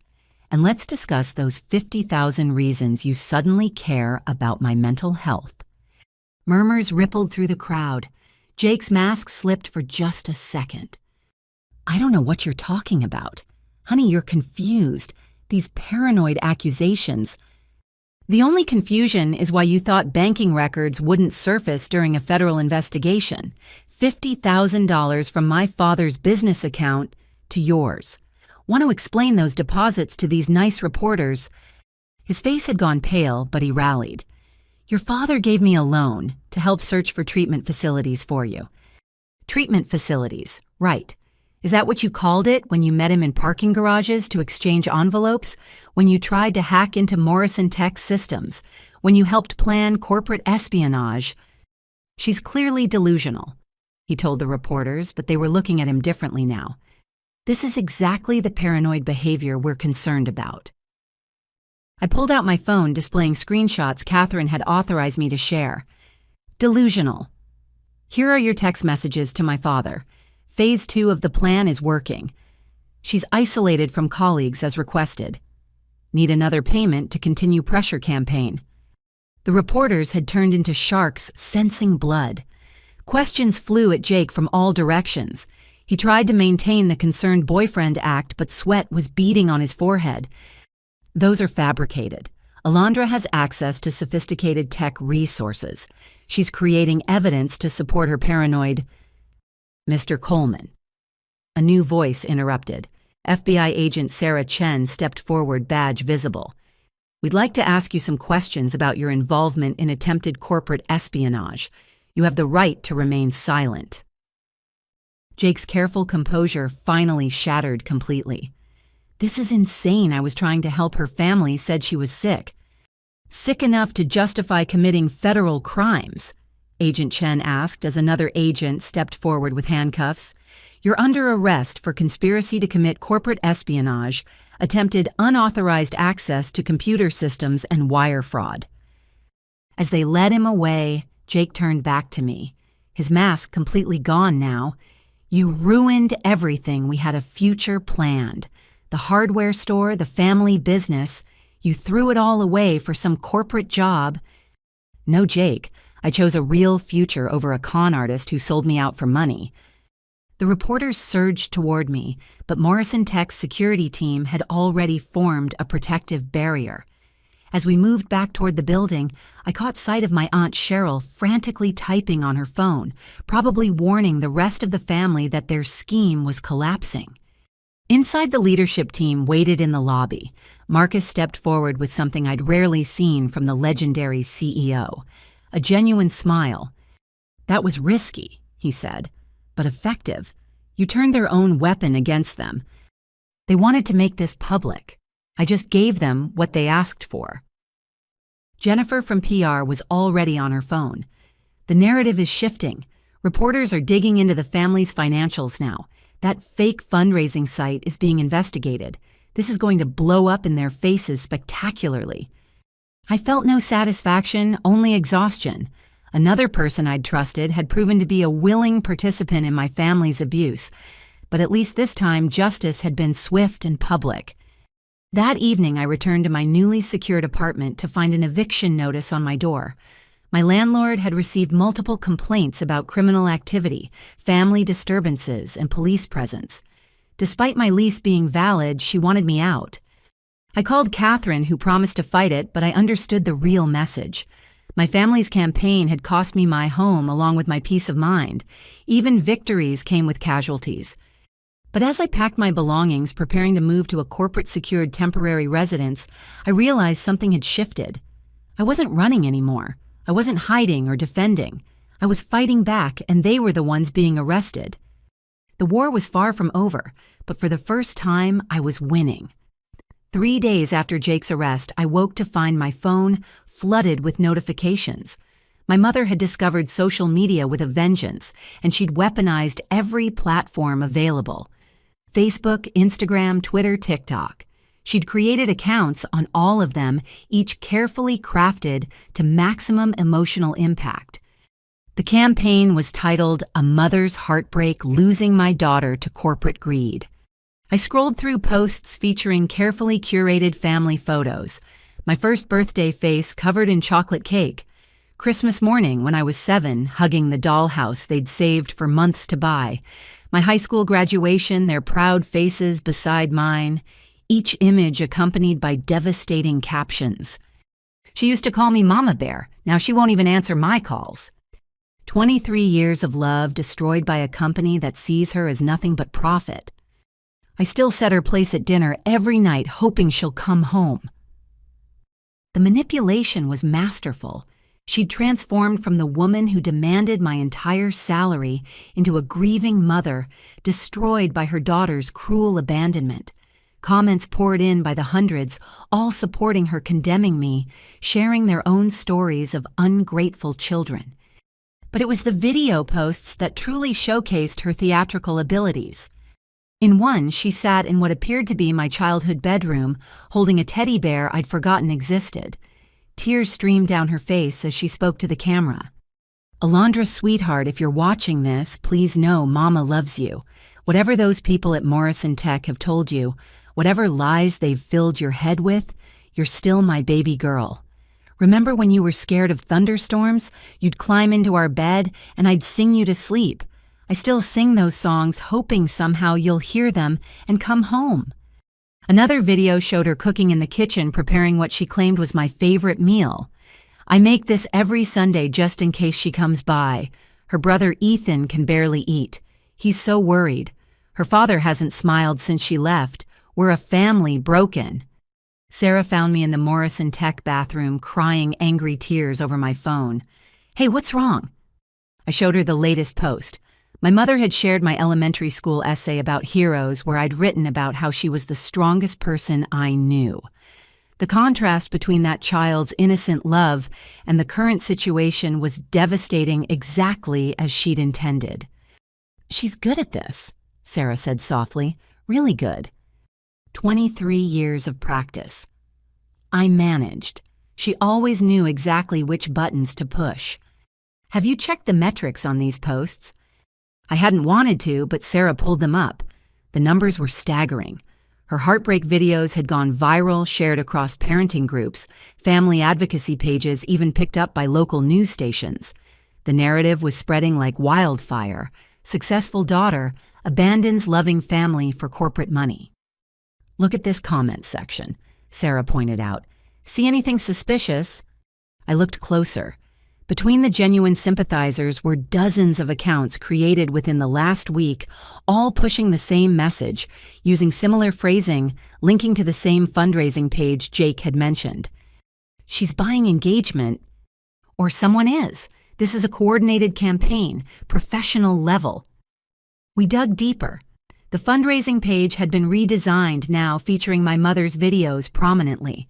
Help the Sinclair Family Reunite had raised over $12,000 in 3 days, the money ostensibly for family counseling and legal fees to bring their daughter home. Catherine called while we were still analyzing the social media assault. "We have a problem. Your mother has been contacting your college friends, high school classmates, even teachers from middle school. She's offering them money to share negative stories about you." "What kind of stories?" "Anything that fits her narrative. Times you were selfish, argumentative, difficult. She's particularly interested in anyone who can claim you showed signs of mental instability." My stomach churned. "And people are taking her up on it." "A few. I'm already sending cease and desist letters, but she's being clever. She frames it as gathering memories for a family scrapbook and just happens to pay people for their time. The amounts are small enough to avoid obvious bribery charges." That afternoon, I discovered how far she'd taken this memory mining. My college roommate, Hannah, called voice shaking with anger. "Alondra, your mom just left my apartment. She offered me $500 to say you had mood swings and paranoid episodes in college. When I refused, she got nasty. Said I clearly never really cared about you if I wouldn't help your family save you." "I'm so sorry she dragged you into this, Hannah." "Don't apologize. But you should know she recorded our conversation. When I kicked her out, she said she had enough footage to prove your friends are enablers who ignored your mental health issues." More calls came in throughout the day. Friends, acquaintances, even my high school prom date reported similar visits. My mother had transformed into an investigative journalist, hunting for any scrap of information to support her fabricated narrative. But the masterstroke came that evening. I was reviewing security protocols with Morrison Tech's team when my personal email chimed. The sender made my heart stop. Memorial Hospital Psychiatric Ward. The email contained intake paperwork for involuntary commitment, partially filled out with my information. The requesting party, Linda Sinclair, concerned mother. The listed symptoms, paranoid delusions, violent tendencies, complete break from reality. Attached was a video file labeled Evidence of Deterioration. Against my better judgment, I opened it. The footage was from my apartment, from Ethan's illegal cameras. It showed me crying after particularly difficult days, talking to myself while working through code problems, even a moment where I'd thrown a pillow in frustration after another family ambush. Edited together with ominous music, it painted a picture of someone in serious mental distress. "She's trying to have me committed," I said to the security chief, showing him the email. His face darkened. This crossed from harassment into attempted false imprisonment. We need to involve law enforcement immediately. But my mother had anticipated that. Within an hour, her social media exploded with new posts. "We've made the hardest decision of our lives, seeking professional help for our daughter who's clearly suffering. The corporate lawyers are trying to block us from getting her treatment. They'd rather profit from her labor than see her healthy. Please pray for us as we fight to save our baby girl." The comment section filled with outrage at Morrison Tech for preventing a loving mother from helping her sick child. People who'd never met me called for boycotts, protests, legal action against the company keeping me from treatment. Then came the interviews. My mother appeared on 3 local morning shows, each time refining her performance. She dressed carefully, not too polished, just worn enough to seem authentically distraught. She brought props, my childhood photos, handwritten letters I'd sent from summer camp, the Mother's Day cards I'd made in elementary school. "I don't want her money," she told one sympathetic host. "I want my daughter back, the bright, loving girl who used to help at the hardware store every summer. Not this stranger who sends FBI agents after her own father and has her brother arrested on false charges." She revealed selective truths twisted into lies. Yes, the FBI had interviewed my father because he'd committed crimes. Yes, Ethan had been arrested for breaking and entering and illegal surveillance. But context didn't matter in the court of public opinion. My breaking point came when she posted a video from my grandmother's funeral. I hadn't known she'd recorded it, but there I was, crying over the casket, clearly distraught. Her caption read, "The last time I saw my real daughter, grief broke something in her that day. If only I'd recognized the signs sooner. Mental illness often manifests after loss. I failed her then. I won't fail her now." Using my grandmother's death, the woman whose inheritance they'd stolen, as a prop in their scheme was beyond cruel. It was sacrilege. I called Catherine. "I want to respond publicly." "Alondra, that's exactly what she wants. Engagement feeds her narrative." No silence feeds her narrative. Every unanswered accusation becomes truth in the public mind. After much debate, we crafted a single statement posted across Morrison Tech's corporate channels. "Ms. Alondra Sinclair is a valued member of our team who's been subjected to sustained harassment and criminal actions by family members seeking financial gain. Recent social media campaigns are part of documented extortion attempts currently under federal investigation. Morrison Tech supports our employees' right to safety and autonomy. We encourage anyone experiencing similar family financial abuse to seek help through appropriate channels." Attached were resources for financial abuse victims and statistics showing how common such situations were. We didn't attack my mother directly, didn't engage with her emotional manipulation, just fact support and a clear message that I wasn't alone. The response was immediate. My mother posted a tearful video claiming corporate intimidation, accusing Morrison Tech of turning her daughter against her. But something had shifted. Between her posts, other voices began emerging. Other women who'd experienced similar abuse. Other families torn apart by financial manipulation. The hashtag "financial abuse is real" began trending, competing with her Save Alondra campaign. That night, exhausted and emotionally drained, I found a package at my temporary housing. No return address, but I recognized the handwriting. Inside was every Mother's Day card I'd ever made, every school photo, every token of childhood affection I'd given her over the years. The note was brief. "Since you've abandoned your family, we no longer need these reminders of the daughter we lost." I sat among the scattered memories, evidence of a relationship that had maybe never been what I thought. Each card professing love to someone who saw me as an investment. Each photo capturing a child who didn't yet know her value would be measured in dollars. But I wasn't that child anymore. And while my mother could weaponize our past, she couldn't control my future. The war for public opinion would rage on, but I'd found something more powerful than her emotional manipulation, truth support, and the strength to withstand whatever came next. Tomorrow would bring new attacks, new performances, new attempts to break me. But tonight I carefully packed away the childhood memories, not in surrender, but in farewell. The daughter she was mourning had never really existed. The real me, the one who refused to be bought, sold, or emotionally blackmailed, was just beginning to live. The courthouse steps were slick with morning rain as I arrived with Catherine and the Morrison Tech legal team. After months of documentation, evidence gathering, and strategic planning, we were finally taking offensive action. Today we filed comprehensive charges against my entire family: fraud, identity, theft, harassment, extortion, and attempted corporate espionage. But my family had beaten us there. Alondra. My mother's voice carried across the plaza. She stood with a group of supporters, all holding signs: "Corporate greed destroys families. Mental health before profits. Justice for the Sinclairs." Local news cameras were already rolling as she rushed toward me, arms outstretched.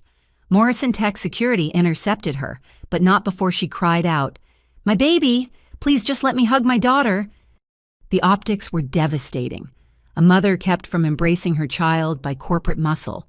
Catherine guided me quickly inside, but damage was done. The evening news would lead with that image. Inside the courthouse, we discovered the full scope of their counteroffensive.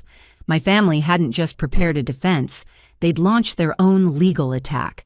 The documents were staggering elder abuse charges against me, claiming I'd abandoned my aging parents in their time of need.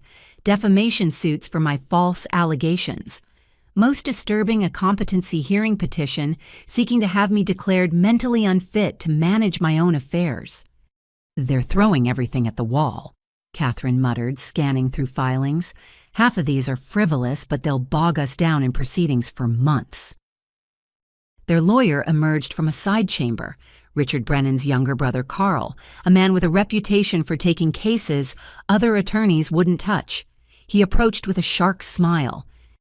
"Ms. Hartley, my clients are prepared to drop all charges in exchange for a simple family reconciliation. No admission of wrongdoing needed. Just a daughter returning to her loving family." "Your clients are facing federal charges," Catherine replied coolly. "This isn't a family dispute anymore. Federal charges based on the confused accusations of a young woman clearly suffering from work-induced psychological distress. My clients have extensive documentation of concerning behavior." He produced a thick folder. I glimpsed the contents. Screenshots from Ethan's illegal surveillance creatively edited.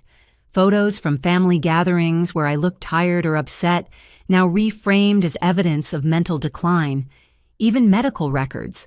How had they gotten those? "Interesting how your clients obtained video from illegally installed cameras," Catherine observed. "Cameras your client Ethan was arrested for installing." Carl's smile never wavered. "Ethan was released without charges. Misunderstanding about a brother's concern for his sister's safety. As for these medical records, Alondra listed her parents as emergency contacts. They had every right to request them when concerned about her welfare. The violation was breathtaking. They'd accessed my medical history, twisting routine checkups into evidence of instability. A prescription for anxiety medication during finals week became proof of psychological issues. A mention of work stress turned into documented mental collapse. The initial hearing was a circus. Judge Patricia Chen, a no-nonsense woman in her 60s, looked increasingly frustrated as both sides presented opening arguments. My family's supporters packed the gallery, occasionally making sympathetic noises until threatened with removal.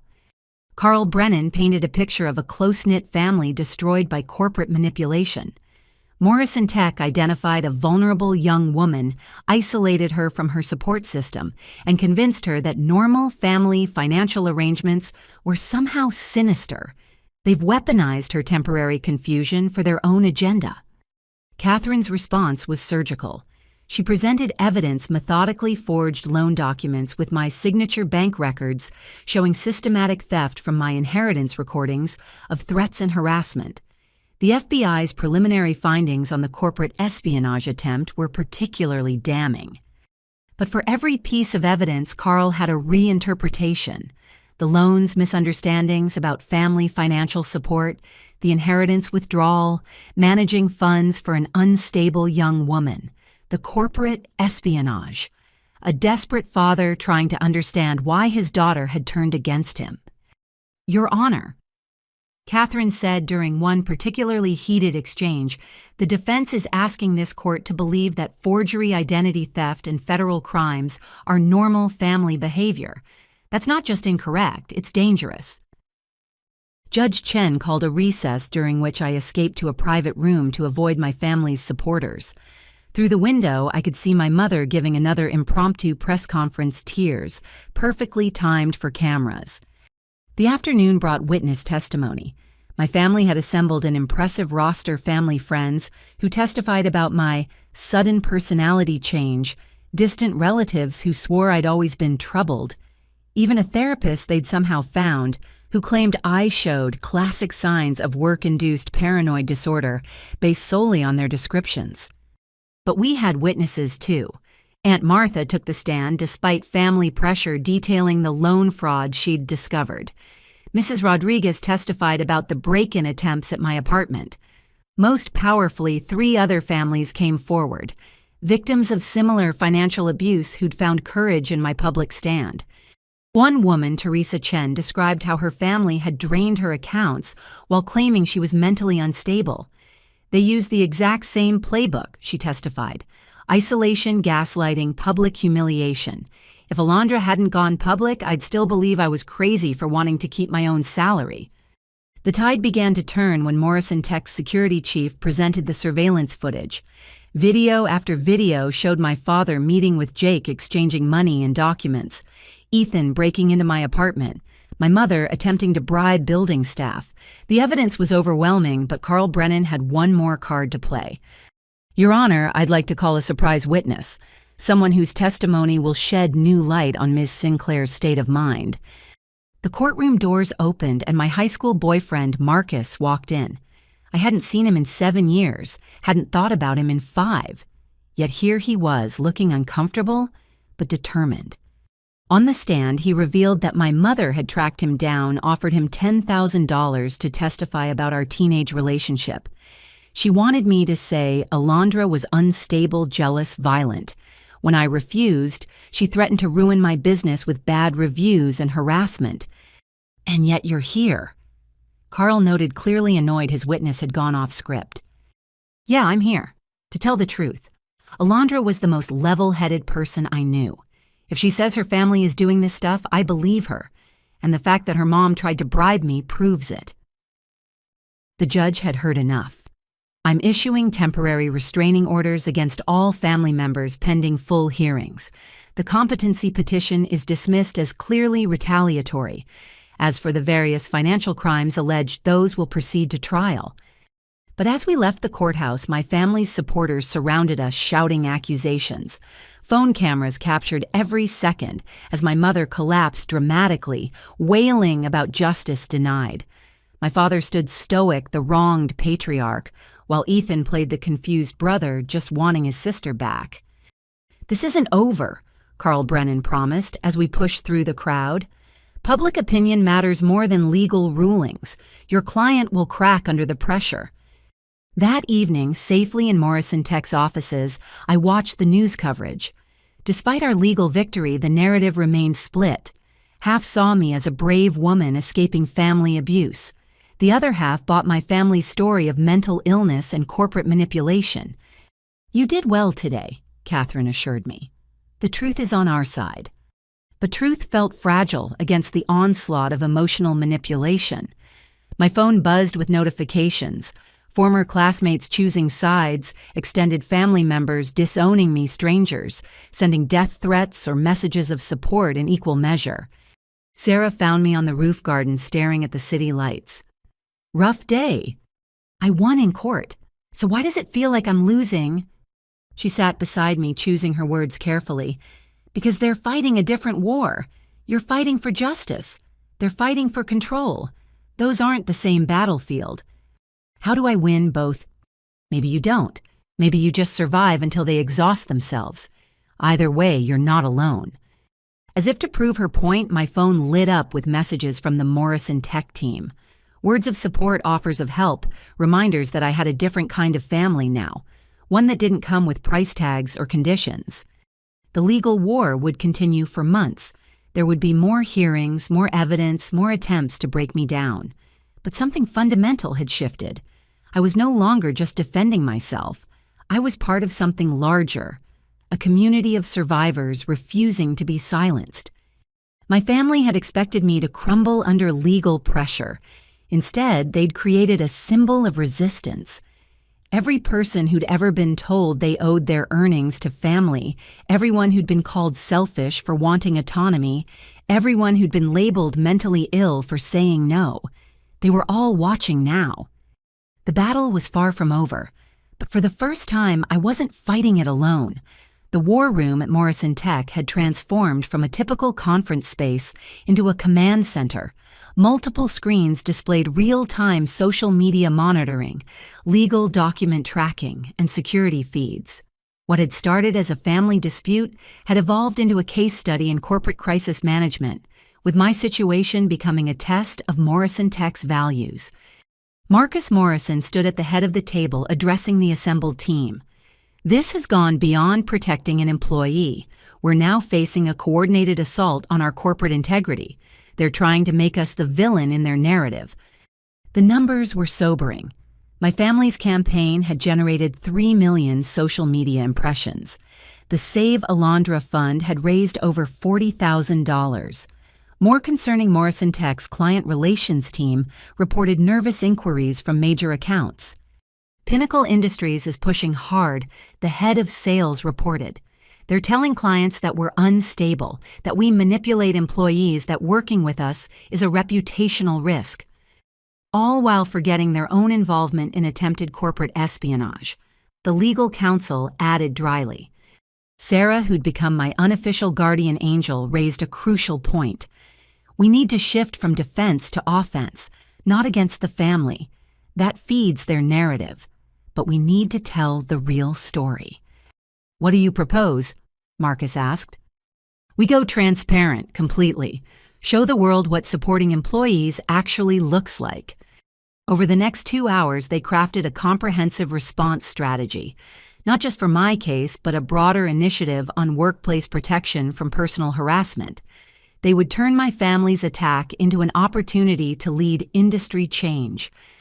The next morning, Morrison Tech announced the Safe Harbor Initiative, a comprehensive program protecting employees from personal life intrusions affecting their work. It included enhanced security protocols, legal support funds, and partnerships with domestic abuse organizations. "We're not just protecting Alondra," Marcus explained at the press conference. "We're acknowledging that the line between personal and professional has blurred. When employees face harassment, stalking, or financial abuse, even from family, it becomes a workplace safety issue." The response was immediate and polarizing. Progressive companies praised the initiative. Conservative commentators accused Morrison Tech of destroying family values. But most importantly, employees from across the tech industry began sharing their own stories. The hashtag Dr. Safe Harbor stories exploded with testimonies. A programmer whose ex-husband had stalked her at 3 different companies, a designer whose parents had demanded his startup equity, an analyst whose siblings had harassed her for refusing to fund their lifestyles. My story had opened a floodgate.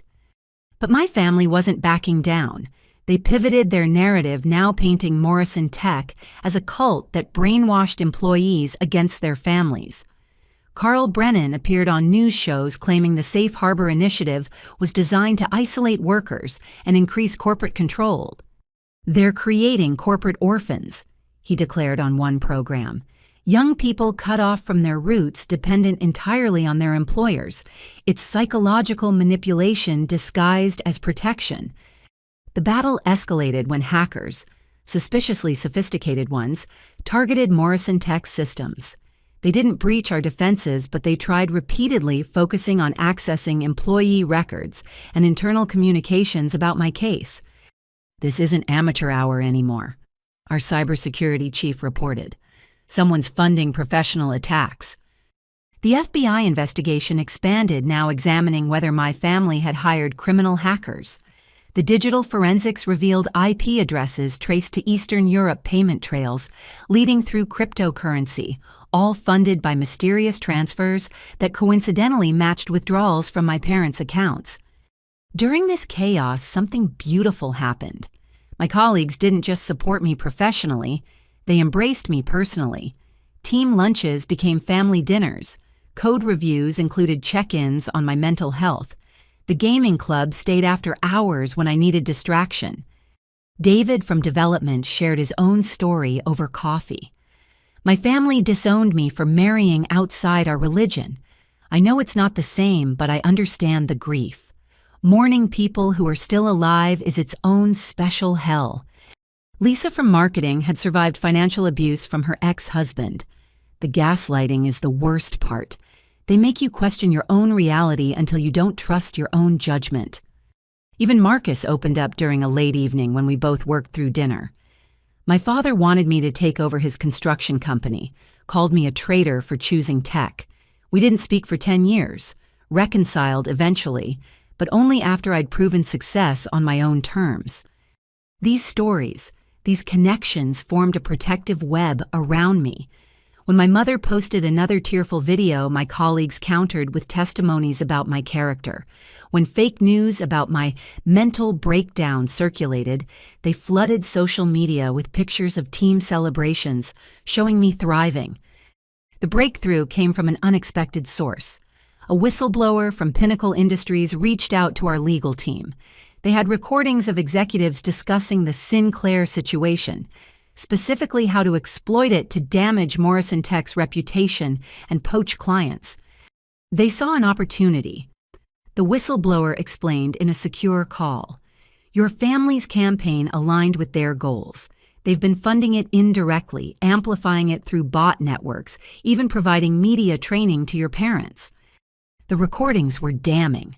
Pinnacle executives laughing about useful idiots, discussing payment structures to keep the family motivated, strategizing how to maximize Morrison Tech's reputational damage while maintaining plausible deniability. Armed with this evidence, Morrison Tech's legal team struck back hard. They filed antitrust violations, corporate sabotage charges, and defamation suits that named not just Pinnacle, but specific executives. The FBI's white-collar crime division took over, recognizing this as organized corporate warfare. My family suddenly found their funding mysteriously drying up. The professional social media managers disappeared. The slick production values on their videos vanished. Without corporate backing, they were reduced to what they'd always been, desperate manipulators out of their depth. But Morrison Tech wasn't done. They organized an industry summit on employee protection, inviting companies worldwide to share best practices. They published white papers on recognizing and preventing workplace-related personal harassment. They turned my nightmare into a movement. At the summit, I was asked to speak. Standing before 500 industry leaders, I shared my story in full. Not just the harassment and theft, but the grief of losing the family I'd thought I had, the confusion of being gaslit, the fear that maybe they were right, maybe I was selfish for wanting autonomy. Financial abuse within families is more common than we admit, I told the audience. We need to stop treating it as a private matter when it affects workplace safety and employee well-being. No one should have to choose between their career and their family, but when family becomes abusive, employers must stand ready to protect their people. The standing ovation felt like vindication, but more importantly, it felt like change. Companies began implementing their own safe harbor policies. Support groups formed within major corporations. The conversation shifted from individual drama to systemic solutions. That evening, Morrison Tech threw an impromptu celebration, not for winning, the legal battles continued, but for standing together. Marcus raised a toast. To Alondra, who showed us that protecting employees isn't just about physical safety or fair wages. It's about recognizing their full humanity and supporting them through whatever life throws their way. As I looked around the room at faces that had become family in the truest sense, I realized something profound. My biological family had tried to break me by making me choose between them and my future. Instead, they'd helped me find a different kind of family, one bound by respect, support, and genuine care, rather than manipulation and obligation.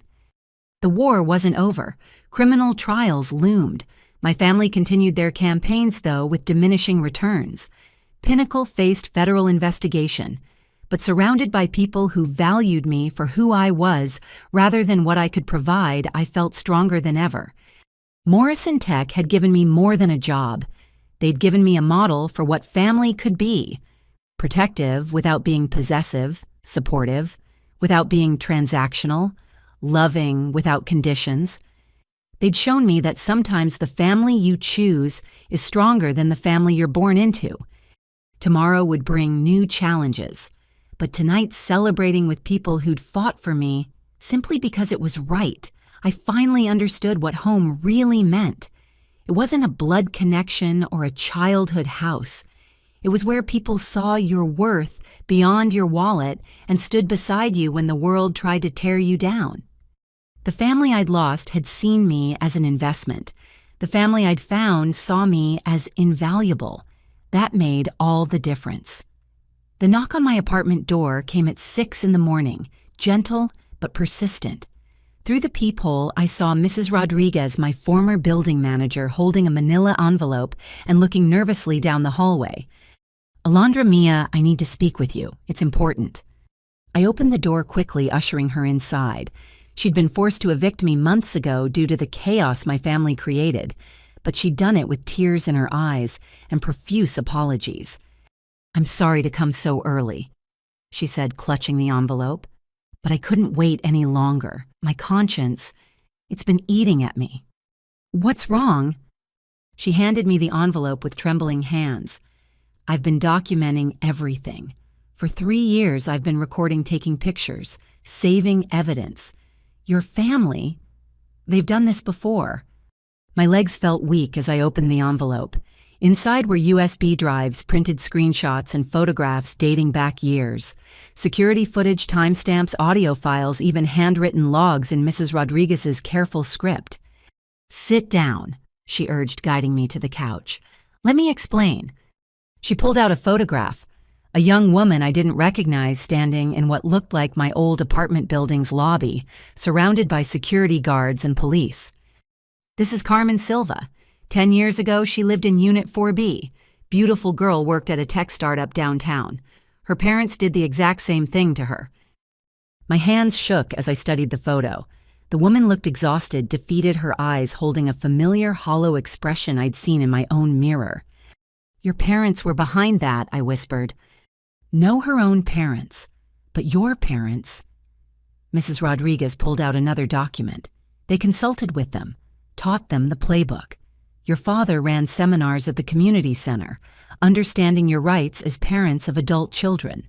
He taught other families how to do what they're doing to you." The room spun as she laid out document after document, sign-in sheets from these seminars with dozens of names. email printouts where my father offered his services to help parents access their children's earnings, even a price list. $500 for a consultation, $2,000 for a complete strategic plan. Carmen broke. Mrs. Rodriguez continued sadly. After months of harassment, public humiliation, and legal battles, she signed everything over to her parents, gave them control of her finances, moved back home, quit her job. Last I heard, she works part-time at a grocery store and hands over every penny. And my parents facilitated this. They've built a network, Alondra. Parents who believe their children owe them everything.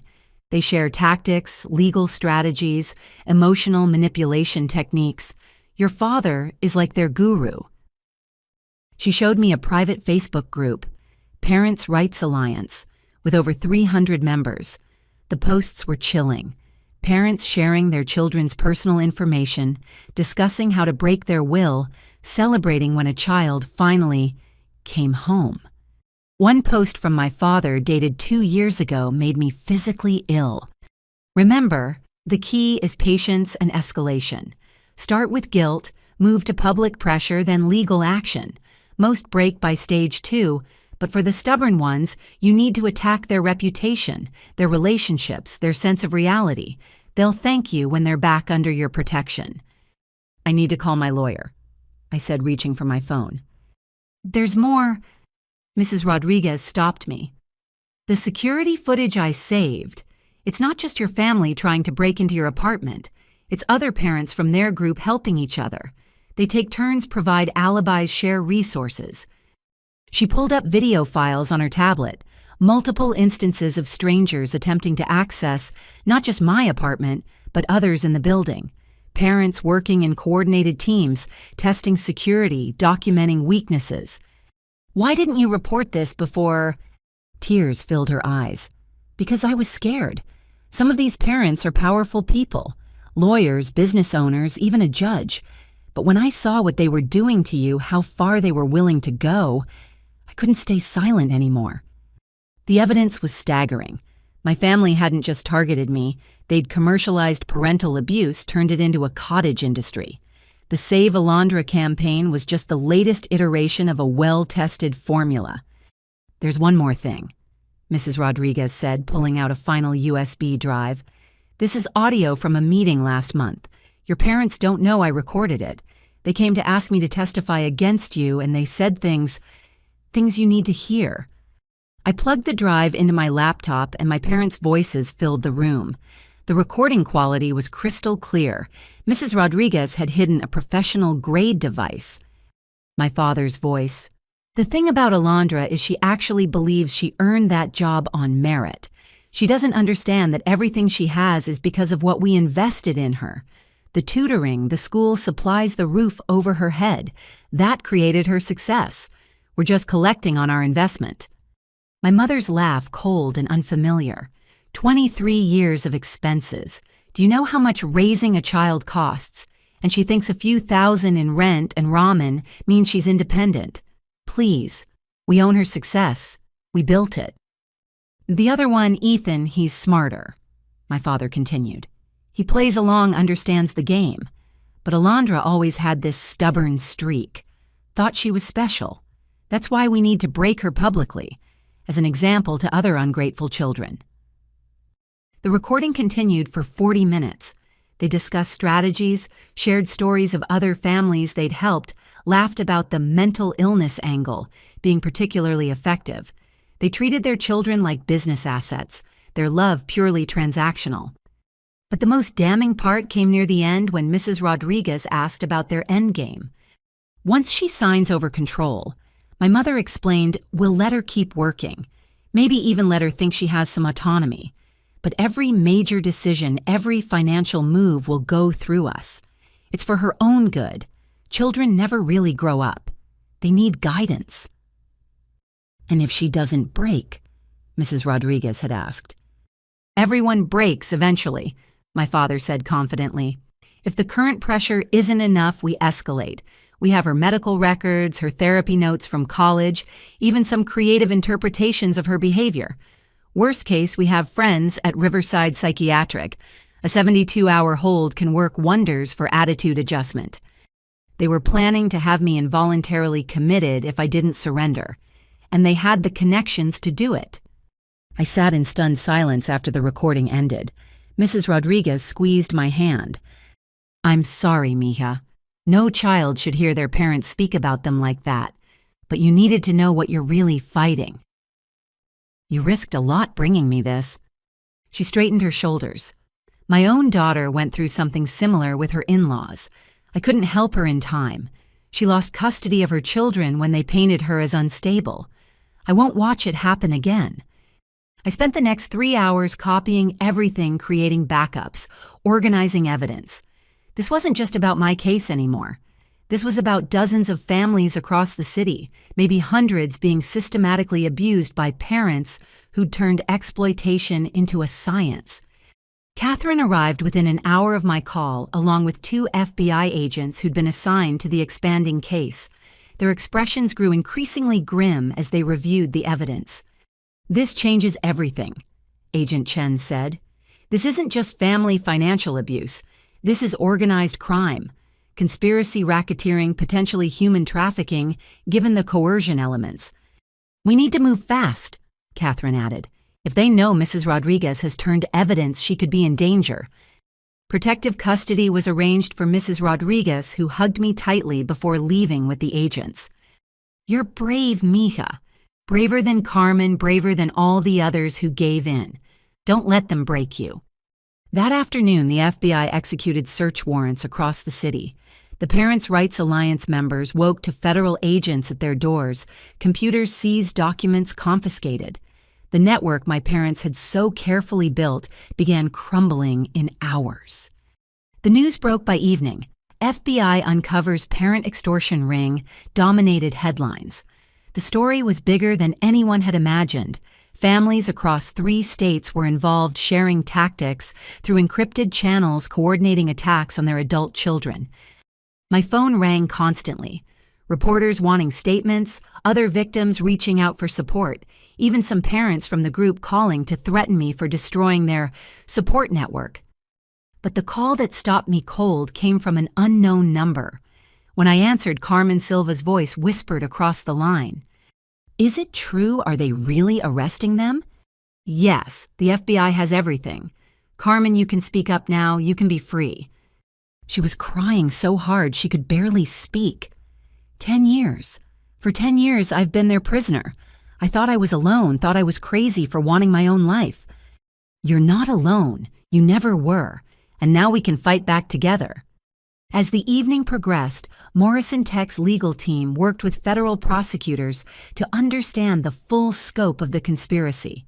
The evidence Mrs. Rodriguez provided revealed connections to similar groups in other cities, a whole underground movement of parents who believed their children existed to fund their lifestyles.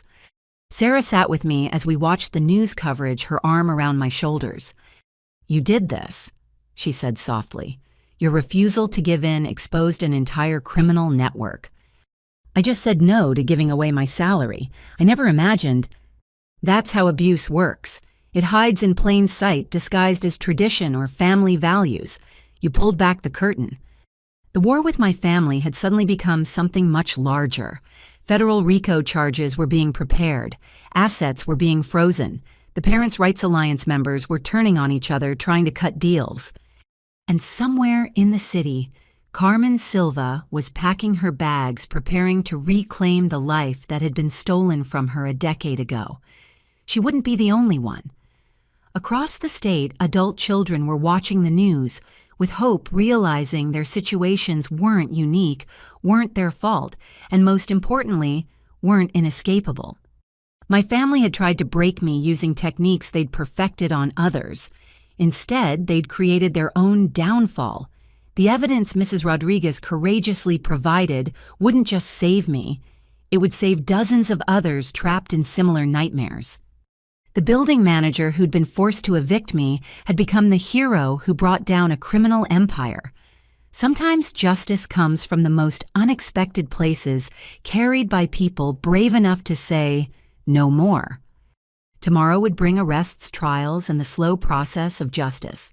But tonight, victims were becoming survivors, and a network built on exploitation was crumbling into dust, all because one building manager kept careful records and found the courage to share them.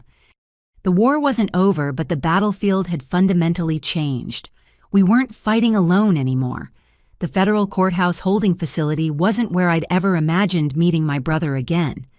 Ethan sat across from me in the sterile interview room, his orange jumpsuit a stark contrast to the preppy clothes he'd always favored. His arrest as part of the Parents' Rights Alliance sweep had shocked everyone. He was supposed to be the golden child, the one who played along. "You look tired," he said, attempting a weak smile. "You look incarcerated," I replied flatly. He flinched. Fair enough.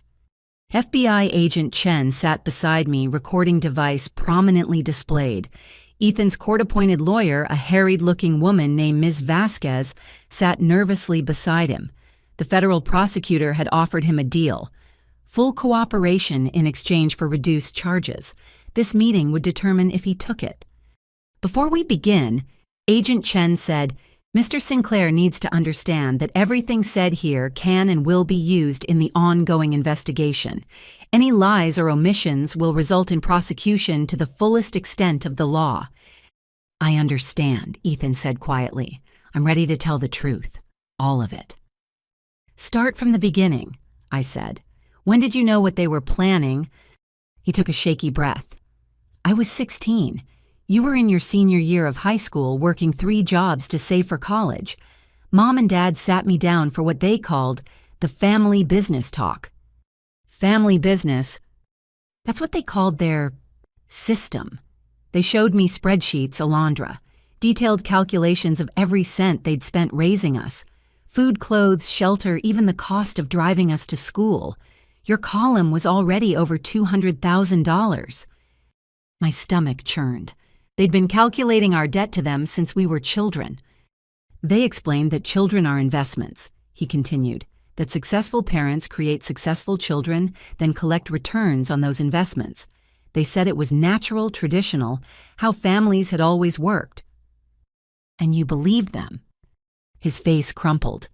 "I was 16, and they were my parents. They made it sound so logical. They showed me other families doing the same thing, introduced me to other kids who'd accepted the arrangement. Made it seem normal." Agent Chen leaned forward. "Tell us about the Parents' Rights Alliance." "Dad was one of the founders," Ethan said. "He and 4 other fathers started it about 12 years ago. They'd meet at our house when you were at school, Alondra. I'd serve coffee and listen to them strategize." "Strategize what?" "How to maintain control over their adult children. They shared techniques: emotional manipulation, financial pressure, legal tactics. They had a whole curriculum. Dad was particularly proud of his mental health angle. He said questioning someone's sanity was the fastest way to discredit them. I felt sick remembering all the times they'd suggested I was unstable, needed help, wasn't thinking clearly. It had never been concern. It was a calculated tactic. "Tell me about the medical school lie," I demanded. Ethan couldn't meet my eyes. "I never applied to medical school, never even took the MCAT. The acceptance letter was fake, created by a guy Dad knew who specialized in document forgery. The whole thing was designed to guilt you into paying. But you played along, helped them." "I didn't want to..." The words exploded out of him. "Do you understand what it was like being the spare child? You were the investment. Smart-driven, destined for success. I was the backup plan kept dependent in case you escaped." "So you helped them try to destroy me?" "I helped them because I was terrified of becoming their primary target. When you refused to pay, they turned on me. Suddenly, I needed to get a job, contribute to the household sign over my future earnings. Everything they'd planned for you shifted to me." Ms. Vasquez touched his arm, warning him to be careful, but Ethan shrugged her off. "I recorded everything," he said, looking directly at me. "For 3 years, I've been documenting their operations. Audio files, video recordings, copies of their communications with other parents. I thought maybe someday I'd find the courage to expose them." The flash drive you gave me was real but incomplete. I held back the worst stuff because I was still scared. But when they had me install those cameras in your apartment, when I saw how far they were willing to go," his voice broke. "I realized they'd never stop. They'd destroy you completely, then turn on me, then probably have more kids to exploit." Agent Chen produced a laptop. "We found encrypted files on your devices. Are you willing to provide the passwords?" Ethan nodded, providing a complex string of characters. The screen filled with folders, thousands of files meticulously organized by date and incident. "Jesus," Agent Chen breathed as she scrolled through. "This is comprehensive." 3 years of evidence," Ethan confirmed. "Every Parents' Rights Alliance meeting I could record, every strategy session, every family they targeted. I opened a video file at random. It showed my parents in our living room with 3 other couples explaining their breakthrough strategy for dealing with stubborn children. The key is to make them doubt their own perceptions," my father said in the video. "Gaslight them consistently. Tell them they're remembering things wrong, that conversations didn't happen the way they think. Eventually, they stop trusting their own judgment." Another file contained spreadsheets tracking the success rates of different tactics. 60% of targeted children eventually surrendered financial control. Another 20% maintained minimal contact while providing monetary support. Only 20% successfully escaped, and those were marked for advanced intervention. "Show her the Riverside file," Ethan said quietly. Agent Chen navigated to a folder labeled Riverside Psychiatric. Inside were email exchanges between my father and a Dr. Michael Harrison discussing rates for involuntary holds and the documentation needed to commit an adult child for evaluation. They had a whole pipeline, Ethan explained. Parents would claim their child was unstable. Dr. Harrison would do a rushed evaluation and recommend a hold, and during those 72 hours, the parents would gain emergency conservatorship. "How many?" I asked, though I wasn't sure I wanted to know. "At least 40 over the past 5 years. Most were released after signing financial control over to their parents. A few fought back but lost credibility after being institutionalized. 3 are still under conservatorship." The horror of it was overwhelming. An entire system designed to break adult children to steal their autonomy and earnings, operating in plain sight under the guise of parental concern. "Why didn't you come forward sooner?" Agent Chen asked. "Because I was a coward," Ethan said simply.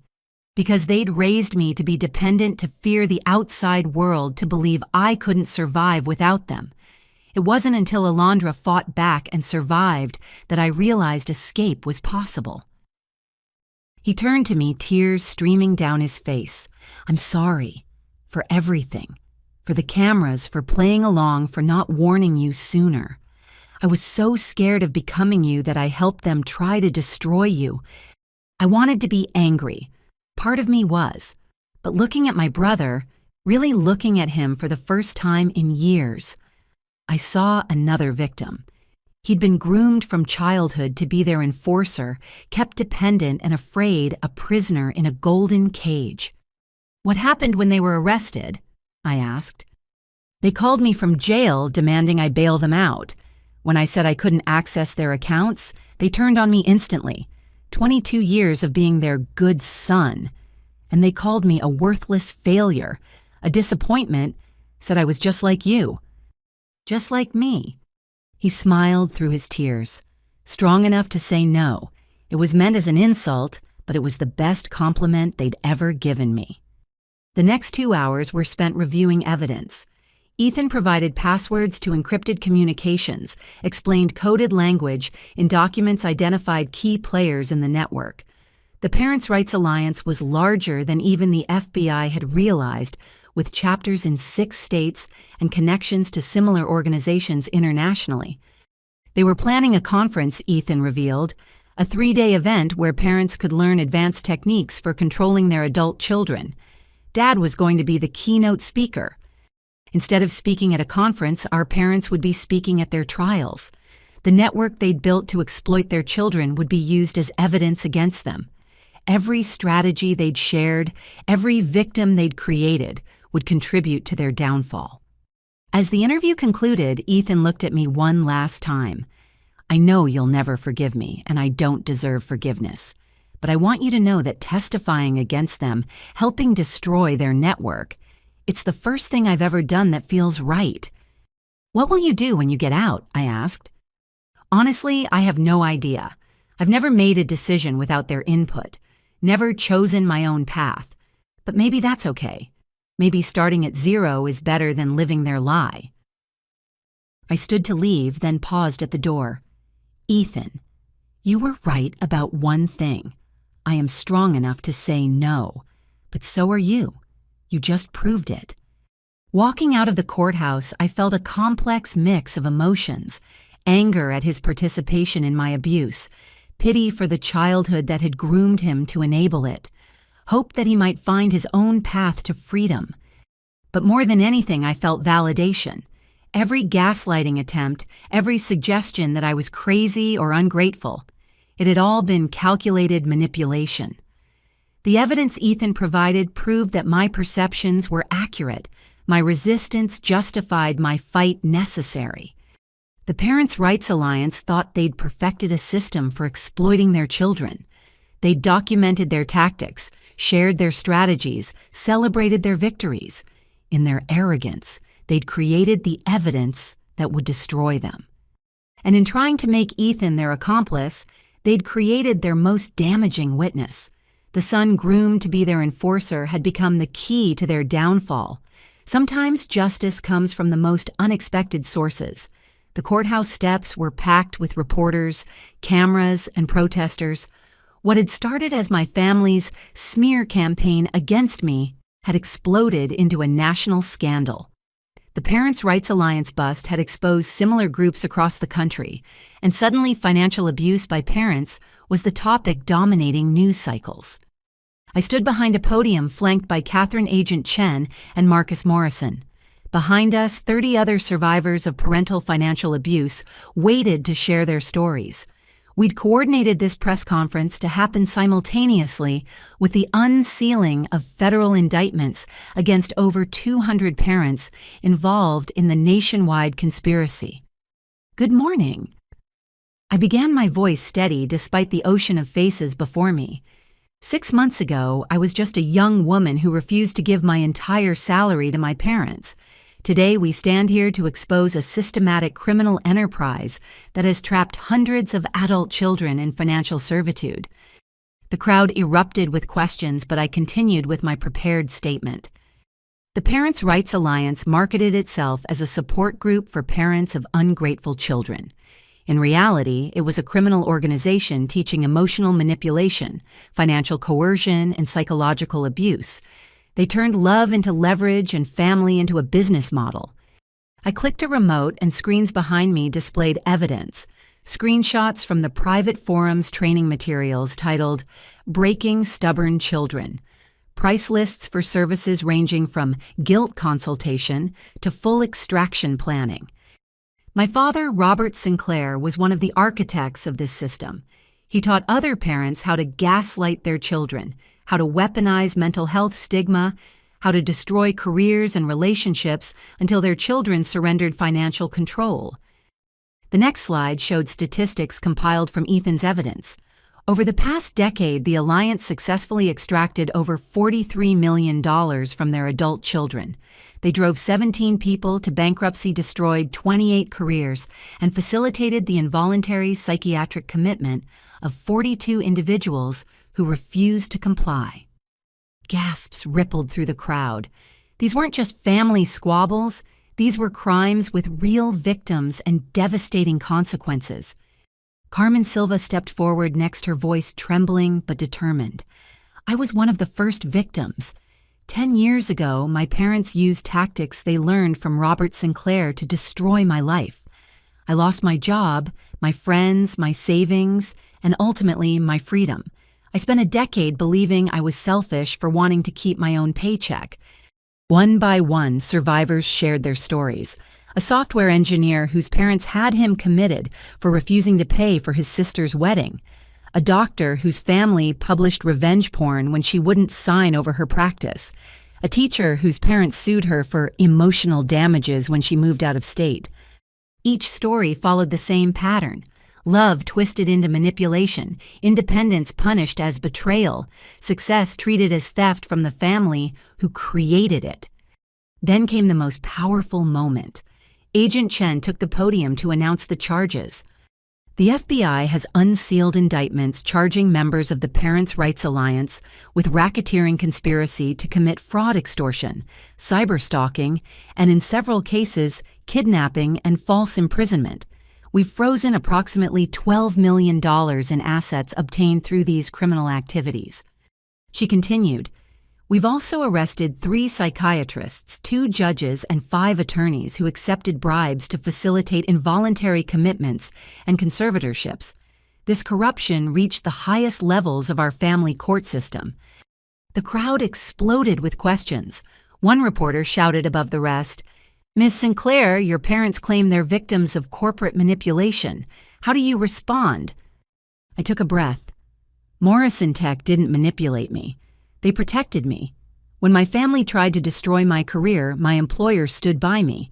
They recognized that workplace safety includes protection from personal harassment. Every company should follow their example. Another reporter, "What about forgiveness? These are still your parents." "Forgiveness isn't mandatory for survival," I replied. "My parents made calculated decisions to harm me for financial gain.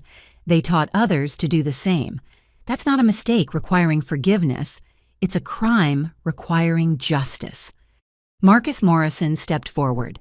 Morrison Tech is announcing $1 million fund to support victims of parental financial abuse. We're also sharing our safe harbor protocols freely with any company wanting to protect their employees. No one should have to choose between their career and their family. The press conference continued for another hour with survivors sharing stories and resources. But the real impact came in the following days as the story exploded across media platforms. Parental financial abuse became a trending topic. Celebrities shared their own stories of family exploitation. Financial advisors created guides for protecting assets from manipulative relatives. Therapists specialized in recovery from family financial abuse reported months-long waiting lists. My parents, watching from their separate jail cells awaiting trial, made one last desperate attempt to control the narrative. They managed to get a jailhouse interview with a sympathetic blogger claiming they were victims of a woke conspiracy to destroy traditional families. But their words rang hollow against the mountain of evidence. Ethan's recordings played on news shows. My parents laughing about breaking their children, discussing manipulation tactics, like recipes counting future earnings like guaranteed income. The public tide had turned completely. What started as ungrateful daughter abandons family became criminal parents exploit children nationwide. Editorial boards called for legal reform. Legislators proposed bills strengthening financial abuse protections. Universities created courses on recognizing and preventing family financial manipulation. But the most meaningful responses came from individual victims finding their voices. My inbox flooded with thousands of messages.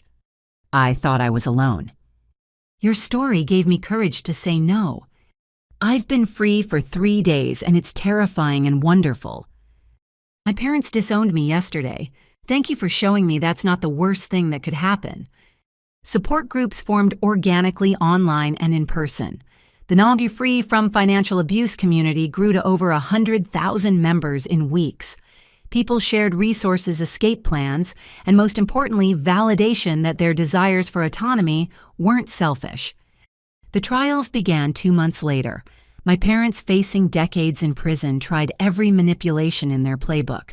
They appeared in court looking frail and confused. They cried about losing their children. They claimed mental health issues of their own. But the evidence was overwhelming. The jury saw videos of them training other parents in manipulation. They heard recordings of them laughing about their children's pain. They reviewed financial documents showing systematic theft and fraud. The verdict came back guilty on all counts. As the judge read the sentences, 15 years for my father, 12 for my mother, I felt no joy, only relief. The network they'd built to exploit children was destroyed. The techniques they'd perfected were exposed. The fear they'd weaponized had lost its power. Outside the courthouse, hundreds of survivors had gathered, not to protest or celebrate, but to witness. As I emerged, they didn't cheer or applaud. Instead, they stood in silent solidarity. People who understood that winning freedom from family abuse was complicated, painful, and necessary. Carmen Silva stood at the front holding a sign that read simply, "We survived." That evening, Morrison Tech hosted a celebration, not of the verdicts, but of the change we'd sparked. Companies worldwide had implemented protection protocols. Laws were being rewritten. The conversation about family financial abuse had moved from shadows to spotlight. "You changed the world," Sarah told me as we watched the sun set from the office rooftop garden. "No," I corrected. "We revealed what was already there. The abuse was always happening. We just made it impossible to ignore." My phone buzzed with a message from Ethan, who was serving his reduced sentence in minimum security. "Watch the news, proud of you. When I get out, I want to help other victims. Maybe that can be my redemption." I typed back, "Redemption isn't given. It's earned through actions. Start planning how you'll help. The work is just beginning." As news vans packed up below and survivors slowly dispersed, I reflected on the journey from that first text demanding my salary to this moment of national reckoning. My family had tried to break me using techniques they'd perfected over years. Instead, their persecution had revealed their crimes to the world. They'd wanted me to fund their retirement. Instead, I'd funded their downfall and sparked a movement. Sometimes the greatest act of love isn't compliance. It's refusing to enable abuse even when that abuse comes wrapped in the language of family obligation. The war was won, but battles would continue. Other parents would try similar tactics. Other children would struggle with guilt and manipulation. But now they had examples, resources, and most importantly, the knowledge that they weren't alone. My family had taught me that love came with price tags and conditions. The movement we'd built proved that real love, whether from chosen family supportive employers or fellow survivors, came with respect for autonomy and celebration of independence. That was a lesson worth sharing with the world. The safety deposit box had sat untouched in the bank vault for 3 years, waiting for someone to discover its contents. It was Catherine who found the trail, a small key among my grandmother's effects that the estate lawyers had overlooked, dismissed as probably belonging to a piece of luggage or forgotten lockbox. "Your grandmother listed you as the sole authorized person for box 1847, the bank manager explained as she led us through the vault. She paid for 10 years in advance with strict instructions that only Alondra Sinclair could access it. My hands shook as I inserted the key. Inside the narrow metal box were 3 items, a sealed envelope with my name in my grandmother's distinctive handwriting, a small leather journal, and a USB drive. "I'll give you privacy," the manager said, showing us to a private viewing room. Catherine sat beside me as I opened the envelope with trembling fingers. My grandmother's handwriting, careful and precise even in her final months, filled several pages. "My dearest Alondra, if you're reading this, then my worst fears have come true, and you've discovered what your parents really are. I pray I'm wrong that they found their conscience after I'm gone, but I know my son too well to harbor such false hope. I need you to understand that what they're doing to you isn't love, isn't tradition, isn't normal. It's abuse, plain and simple, dressed up in the language of family obligation. I know because I lived through it myself, and I've watched them perfect their tactics over years." I had to stop reading, overwhelmed by hearing her voice through her words. Catherine squeezed my shoulder in silent support. The letter continued. "Your grandfather and I weren't poor despite what Robert told you. We owned several properties, had substantial savings, and lived comfortably. But your father convinced us to sign papers giving him financial power of attorney for our protection. Within 2 years, he drained everything, leaving us dependent on Social Security while he built his business with our money. I started documenting everything when I realized what was happening. The journal contains records of every transaction, every manipulation, every lie. But I was too weak, too afraid of destroying the family to act on it. My greatest regret is not protecting you and Ethan from them sooner. The journal confirmed everything. Page after page of meticulous records showing how my parents had systematically stolen from their own parents while gaslighting them into believing they were being cared for. He's teaching others one entry read. Robert holds meetings with other parents showing them how to maintain family unity through financial interdependence.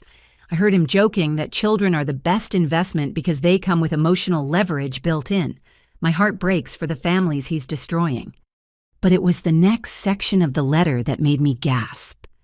I've left you more than money, Alondra. The USB drive contains recordings I made over the years. Your parents didn't know I was tech-savvy enough to use recording devices, but a nice young man at the senior center taught me. I have hundreds of hours of evidence. Them discussing their plans, their contempt for their children, their schemes to extract money from you both. The most important recording is from December 2019. Your parents met with a Dr. Harrison to discuss having you committed if you ever refused to comply with their demands. They were planning this before you even graduated college. They saw your independence as a threat from the beginning. I plugged in the USB drive with shaking hands. File after file appeared. Audio recordings labeled by date, some with brief descriptions. I clicked on the December 2019 file. My father's voice filled the room. She's too smart for the usual guilt trips. We need a nuclear option if she refuses to cooperate after graduation. Dr. Harrison's oily voice responded, "Involuntary commitment requires specific criteria. We'd need to establish a pattern of concerning behavior." "We can create that," my mother said coldly. "I've been keeping notes on every emotional moment, every stressed phone call. With the right framing, normal young adult struggles become symptoms of instability. The beautiful thing about questioning someone's sanity," Dr. Harrison continued, "is that their protests just seem like further evidence of paranoia. Once they're in the system for even a few days, their credibility is permanently damaged."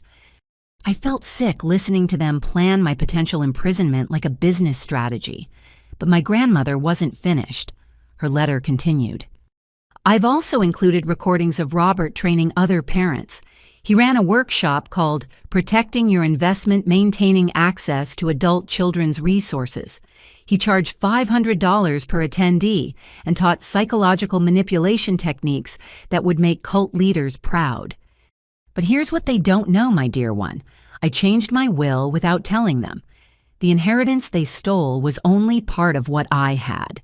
The rest went into a trust they couldn't touch, one that only activates when you need it most. By the time you read this, that trust should have matured to approximately $500,000. The trust lawyers at Hartley Brennan and Associates have all the documentation. Your parents will fight it, claim undue influence or mental incapacity. But I was very careful. I had 3 independent psychiatric evaluations, video recordings of my intent, and witnesses they can't buy or intimidate. I looked at Catherine in shock. She was already pulling out her phone to contact her partners at the firm. The letter's final page was the most emotional. "I failed you by not standing up to them sooner. I let fear of family conflict override my duty to protect you and Ethan. But I'm trying to make it right now, from beyond the grave where they can't manipulate or threaten me anymore. Use this evidence to protect yourself and others. Your father has hurt so many families with his teachings. The journal contains names, dates, and contact information for other victims who might be willing to speak up now. Remember that you owe them nothing. Not money, not time, not forgiveness. The fact that they created you doesn't give them ownership over your life or achievements. Real parents celebrate their children's independence, not scheme to destroy it. I love you truly and unconditionally. I'm proud of the strong, independent woman you've become, despite their best efforts to break you. Stand tall, fight hard, and know that at least one person in your family loved you for who you are, not what you could provide. All my love, Grandma Eleanor. P.S. Check the bottom of the safety deposit box. There's one more thing they don't know about. I reached into the box and found a small velvet pouch. Inside was my grandmother's engagement ring, a stunning Art Deco piece with a central sapphire surrounded by diamonds. She told them she lost it, I whispered, remembering my mother's fury over the missing heirloom. Catherine had finished her call. The trust exists. It's actually worth closer to $600,000 now with interest. Your parents tried to access it multiple times but were blocked. There's also a letter from your grandmother specifically stating that if your parents contest the trust, they're to receive nothing from her estate, not even sentimental items. We spent the next 3 hours reviewing the USB contents. The recordings were damning beyond belief. My grandmother had captured years of my parents' schemes, their training sessions, their casual cruelty toward their own children. One recording stood out. A conversation between my parents after I'd won a full scholarship to college. "This is a disaster," my mother said. "If she doesn't need us for tuition, how do we maintain control?" "We pivot," my father replied. "Create other dependencies. Emotional manipulation, social pressure, maybe even create some crises she'll need our help with. The scholarship just means we need to be more creative." They'd seen my success as a threat from the very beginning. Every achievement that made me more independent was something to be undermined or co-opted. The most powerful recording was one of my grandmother herself made just weeks before her death. "This is Eleanor Sinclair being of sound mind and body despite what my son might claim. I'm recording this to ensure there's no confusion about my intentions. I leave my granddaughter Alondra not just money, but evidence of her parents' crimes. I pray she uses it to free herself and others from their exploitation. To Robert and Linda, I know you'll watch this eventually. You were given everything, love, support, opportunities. You chose to become predators, feeding off your own children. That's not my failure as a parent. That's your failure as human beings. May God have mercy on your souls because your victims won't." Agent Chen was immediately interested in the recordings. They provided crucial corroboration for existing evidence and revealed additional victims who hadn't yet come forward. "Your grandmother built a bulletproof case," she said after reviewing everything. "It's like she knew someday this would all come to light." The trust money would be released within weeks, but more importantly, the evidence would ensure my parents could never hurt anyone again. The additional recordings would add years to their sentences and implicate other Parents' Rights Alliance members who'd escaped the initial sweep. That evening, I sat in my apartment holding my grandmother's ring up to the light. She'd loved me enough to protect me from beyond the grave, to gather evidence when I was too young to understand the danger, to ensure I had both the proof and the resources to fight back. Her letter had called it her greatest regret not acting sooner. But her careful documentation, her strategic planning, her final acts of defiance, they'd saved not just me, but dozens of other victims whose parents had learned exploitation techniques from mine. I slipped the ring onto my finger, a tangible reminder that I'd been truly loved by at least one family member. My grandmother had seen through the facade, documented the truth, and ensured justice would eventually prevail. The war with my parents was ending, but Eleanor Sinclair had provided the ammunition for victory from the very beginning. Some legacies are measured in money. Hers was measured in freedom. Mine and that of every person her evidence would help liberate from family financial abuse. "Thank you, Grandma," I whispered to the empty room. "I promise to use everything you left me to help others escape too. Your love will ripple outward, freeing people you never met from chains you understood all too well." Her greatest gift wasn't the money or even the evidence. It was the proof that someone in my family had loved me unconditionally, had seen my worth beyond monetary value, and had fought to protect me in the way she knew best, through meticulous documentation and strategic planning. That was the inheritance that mattered most. The courtroom was packed for the final day of my parents' trial. 6 months of testimony, evidence presentation, and legal arguments had led to this moment. I sat in the front row between Catherine and Sarah, my grandmother's ring catching the light as I clasped my hands tightly together. My parents looked different now. The confident manipulators who'd terrorized me for months had been replaced by hollow-eyed defendants who'd finally realized their empire of exploitation was crashing down. My father's hair had gone completely gray. My mother had lost weight, her designer clothes replaced with simple courtroom attire. "All rise for the Honorable Judge Patricia Chen," the bailiff announced. Judge Chen took her seat, her expression grave. "Before we proceed to verdict, I've been informed that both defendants wish to make statements. This is highly unusual at this stage, but I'll allow it. Mr. Sinclair, you may approach." My father stood slowly, his attorney whispering urgently in his ear. He ignored the advice and walked to the podium. "Your Honor, members of the jury, I need to say something." His voice cracked, lacking the commanding tone I'd known all my life. "For 6 months I've sat here listening to evidence of things I did, words I said, plans I made. And for 6 months I've told myself it was all justified that I was protecting family values." He turned to look at me directly for the first time since the trial began. "Alondra, I convinced myself you owed us everything because we raised you. I turned love into a transaction, family into a business.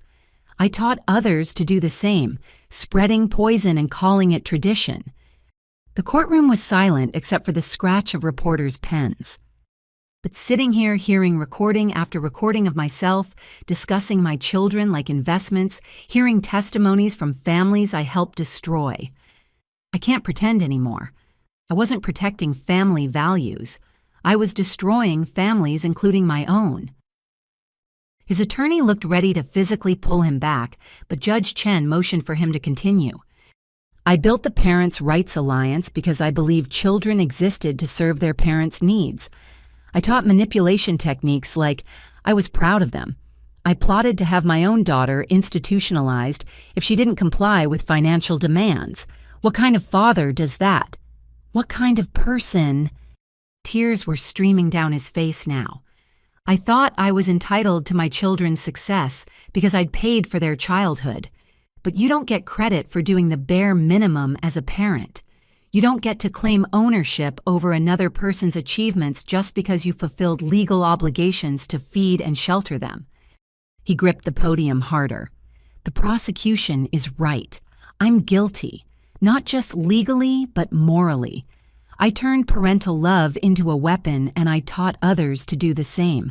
I destroyed my relationship with my children for money I didn't even need. I had a successful business, a comfortable life, but I wanted more and I was willing to sacrifice my kids to get it." My mother made a sound of protest, but he continued.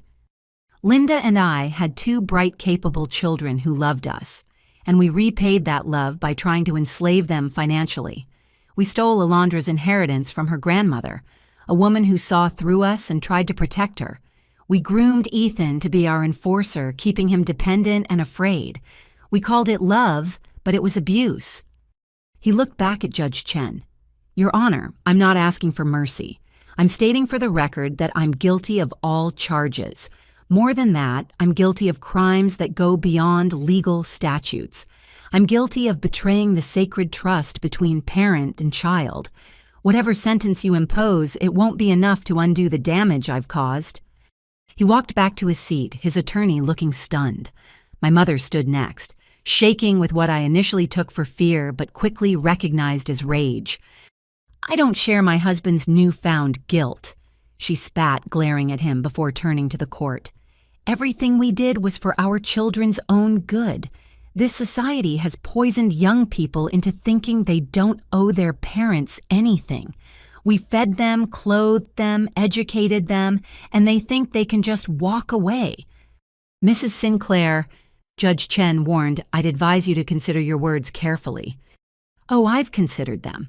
For months, I've sat here being painted as a villain for wanting my children to show gratitude. Alondra makes $75,000 a year because of the foundation we provided. Without us, she'd be nothing, and she repays us by sending the FBI after us." She turned to me, her face twisted with fury. You destroyed our lives over money. Money we're facing prison because you couldn't share your success with the people who made it possible. That's enough, Judge Chen said firmly. No, it's not enough. My mother's composure finally shattered completely. I gave up my career to raise her. I spent the best years of my life driving to soccer practices and helping with homework and making Halloween costumes. And this is how she repays me, by recording our private conversations, by turning Ethan against us, by sending us to prison. Mrs. Sinclair, you're not helping your case, her attorney pleaded. What case? They've already decided we're monsters. But we're not. We're parents who expected a return on investment. Every parent expects that we were just honest about it. She pointed at the jury. How many of you expect your children to care for you in old age? How many helped with college, hoping they'd be supported later? We just formalized what everyone thinks but won't admit. The difference, Judge Chen interjected coldly, is that most parents hope for voluntary support based on genuine relationships. They don't forge signatures, steal inheritances, attempt to have their children institutionalized, or teach others how to financially abuse their families. My mother laughed bitterly. Voluntary support, right, because children are so eager to help their parents without pressure. We just acknowledged reality and planned accordingly. By committing multiple felonies, Judge Chen noted. Please return to your seat. As my mother sat down, still muttering about ungrateful children, Judge Chen addressed the jury. You've heard both defendants speak. Mr. Sinclair has admitted guilt and shown what appears to be genuine remorse. Mrs. Sinclair has doubled down on the attitudes that led to these crimes. Please consider their statements as you deliberate, not as mitigation, but as evidence of their mindsets. The jury filed out. We waited in tense silence for 3 hours before they returned. I held Sarah's hand on one side and Catherine's on the other, my grandmother's ring pressing into my palm. Have you reached a verdict? Judge Chen asked. We have, Your Honor, the foreman replied. On the charge of conspiracy to commit wire fraud, how do you find guilty? On the charge of identity theft, guilty. The list went on. Guilty of racketeering, guilty of extortion, guilty of conspiracy to commit corporate espionage, guilty of harassment, guilty of attempted false imprisonment, guilty on every single count. My mother shrieked at each verdict while my father sat with his head bowed. The gallery erupted in whispers and shuffling as reporters rushed to file their stories. Sentencing will be held in 2 weeks, Judge Chen announced. Given the severity of the crimes and the defendants being flight risks, bail is revoked. Defendants will remain in custody. As court officers approached with handcuffs, my mother made one last desperate plea. Alondra, don't let them do this. Tell them you forgive us. We're your parents. I stood slowly meeting her wild eyes. You were my parents. Past tense. You chose to be my abusers instead. Now you're just convicted felons facing the consequences of your crimes. You'll regret this, she screamed as they led her away. When you're old and alone, you'll regret destroying your family. My father paused as they escorted him past. She's wrong, he said quietly. The only regret here is mine. I'm sorry, Alondra. It's too late and too little, but I'm sorry. I nodded once, acknowledging his words without offering forgiveness he hadn't asked for and didn't deserve. The courtroom slowly emptied until only my support team remained. Catherine was already fielding calls from reporters wanting statements. Sarah kept her arm around me as the magnitude of the moment sank in. It's over, I whispered. The trial's over, she corrected gently. The healing is just beginning. Outside the courthouse, hundreds of supporters had gathered. Other victims of the Parents' Rights Alliance, their own trials pending or completed. Young adults who'd found strength to establish boundaries with manipulative families. Parents who were horrified by what mine had done and wanted to show that real parental love looked different. Carmen Silva stood at the front again, this time holding a sign that said, "Guilty verdicts don't erase trauma, but they're a good start." I gave a brief statement to the press, thanking the prosecutors, the FBI, and everyone who'd supported me. I dedicated the victory to my grandmother, whose evidence had been crucial, and to all the victims still afraid to speak up. This verdict doesn't undo the pain, I said. It doesn't restore stolen money or repair broken trust, but it sends a clear message. Parental love is not ownership. Raising a child is not an investment expecting returns. And teaching others to exploit their children is a crime that will be punished. That evening, Morrison Tech hosted a quiet celebration. Not a party, but a gathering of people who'd become my chosen family. We shared a meal, told stories that had nothing to do with trials or trauma, and looked toward a future where my past no longer defined every moment. Marcus raised a glass. To Alondra, who showed us that standing up to abuse isn't just personal courage, it's community service. Your fight freed dozens of others. That's a legacy worth celebrating. As I looked around the table at faces who'd supported me without condition or expectation of return, I realized my mother had been wrong about one thing.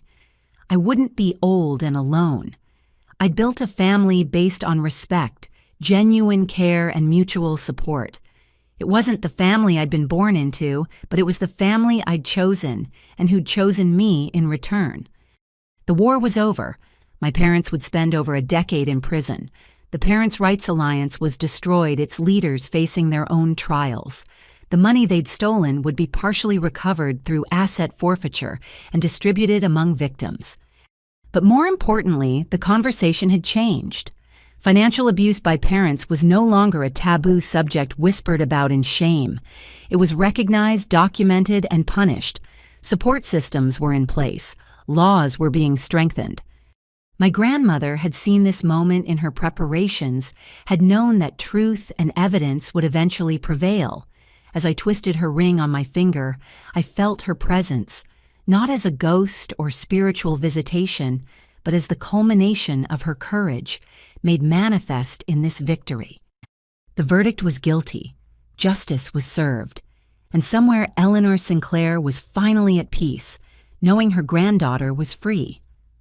1 year later, I stood before an audience of 500 at the first national conference of the Financial Freedom Foundation, the organization that had grown from the ashes of my family's crimes.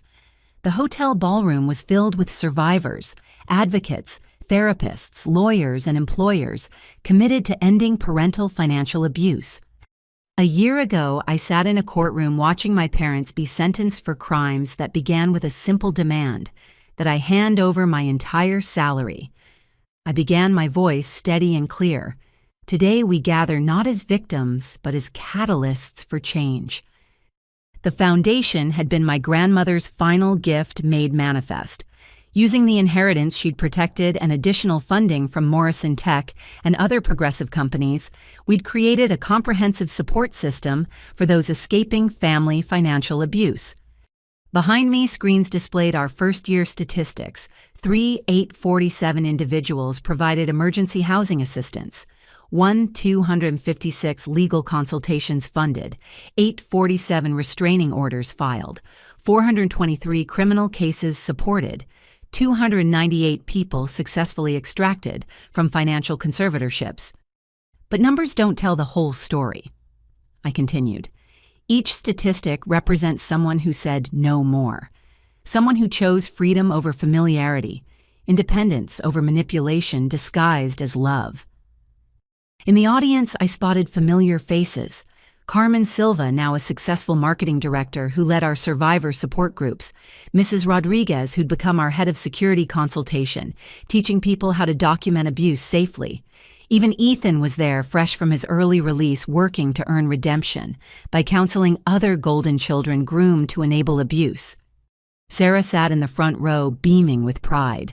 She'd left Morrison Tech 6 months ago to become the foundation's director of corporate partnerships, helping companies implement protection protocols for employees facing personal harassment. We've learned that financial abuse rarely exists in isolation, I explained. It's accompanied by emotional manipulation, gaslighting, violation of boundaries, and often escalates to criminal behavior. That's why our approach must be comprehensive. I clicked to the next slide showing our programs. emergency funds for those fleeing abusive families, legal clinics specializing in financial abuse cases, therapists trained in the specific trauma of parental exploitation, educational programs for high schools and colleges, teaching young adults to recognize early warning signs. But perhaps our most important work is changing the conversation. For too long, our society has treated family as sacred above criticism or accountability. We've guilted victims into silence with phrases like, "But they're your parents," or "family comes first." We've enabled abuse by prioritizing family unity over individual safety. Murmurs of agreement rippled through the crowd. These were people who'd heard those phrases, who'd been shamed for protecting themselves, who'd lost friends and extended family for refusing to be exploited.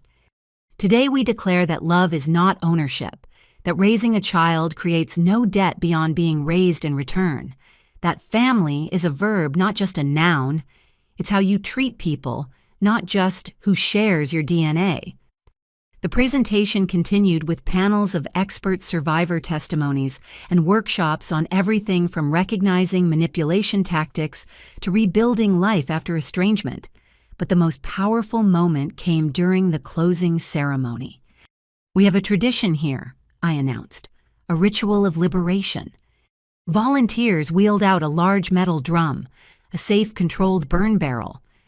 Many of you brought items that represent your abuse: demand letters, guilt-inducing photos, manipulative emails, even court documents from failed attempts to break you. Tonight, if you choose, you can release their power. One by one, people approached. A young man burned the contract his parents had tried to force him to sign, giving them control of his startup. A woman tossed in photos her mother had used for social media manipulation. A couple together destroyed the invoices their parents had sent for raising them, itemized bills for childhood expenses. Ethan approached hesitantly, holding a thick folder. "These are the surveillance reports I compiled on my sister," he said into the microphone, voice shaking. "Evidence of the worst thing I've ever done, following orders I should have refused. I burn these not to hide from accountability, but to release the shame that keeps me from moving forward. I was a victim who became an accomplice, but I refuse to let that define my future." As the papers burned, he looked at me. We'd started meeting monthly for coffee, carefully rebuilding a relationship based on who we were becoming, not who we'd been forced to be. It wasn't easy, might never be complete, but it was honest. The ceremony continued until the barrel was full of ashes, the physical remnants of hundreds of attempts to control, manipulate, and exploit. As the last embers died, I returned to the podium. 10 years ago, my grandmother Eleanor saw what was happening in our family and began documenting it, knowing someday that evidence would be needed. She couldn't save herself, but she saved me, and through me, all of you. Tonight, I want to share something she wrote that we've adopted as our foundation motto. I pulled out her letter, reading the words that had become our rallying cry. "Real parents celebrate their children's independence, not scheme to destroy it." My parents are serving 13 and 11 years, respectively, for their crimes. The Parents' Rights Alliance has been dismantled, its leaders imprisoned or awaiting trial. But our work isn't done. Somewhere tonight, a young adult is being told they're selfish for wanting to keep their paycheck. A teenager is being groomed to believe they'll owe their parents everything.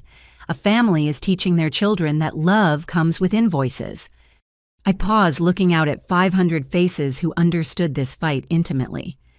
To those still trapped, we say, "You are not selfish. You are not ungrateful.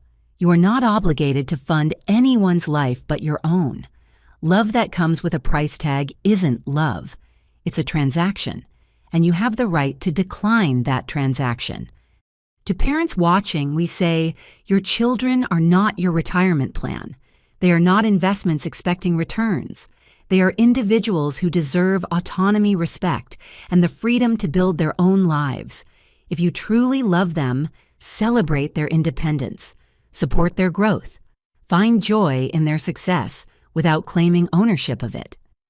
The evening concluded with networking, resource sharing, and plans for the year ahead.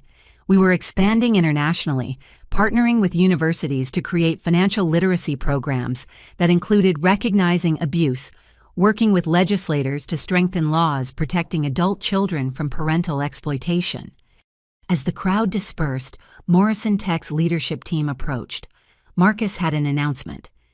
Alondra, when you started with us, you were a junior developer escaping a nightmare.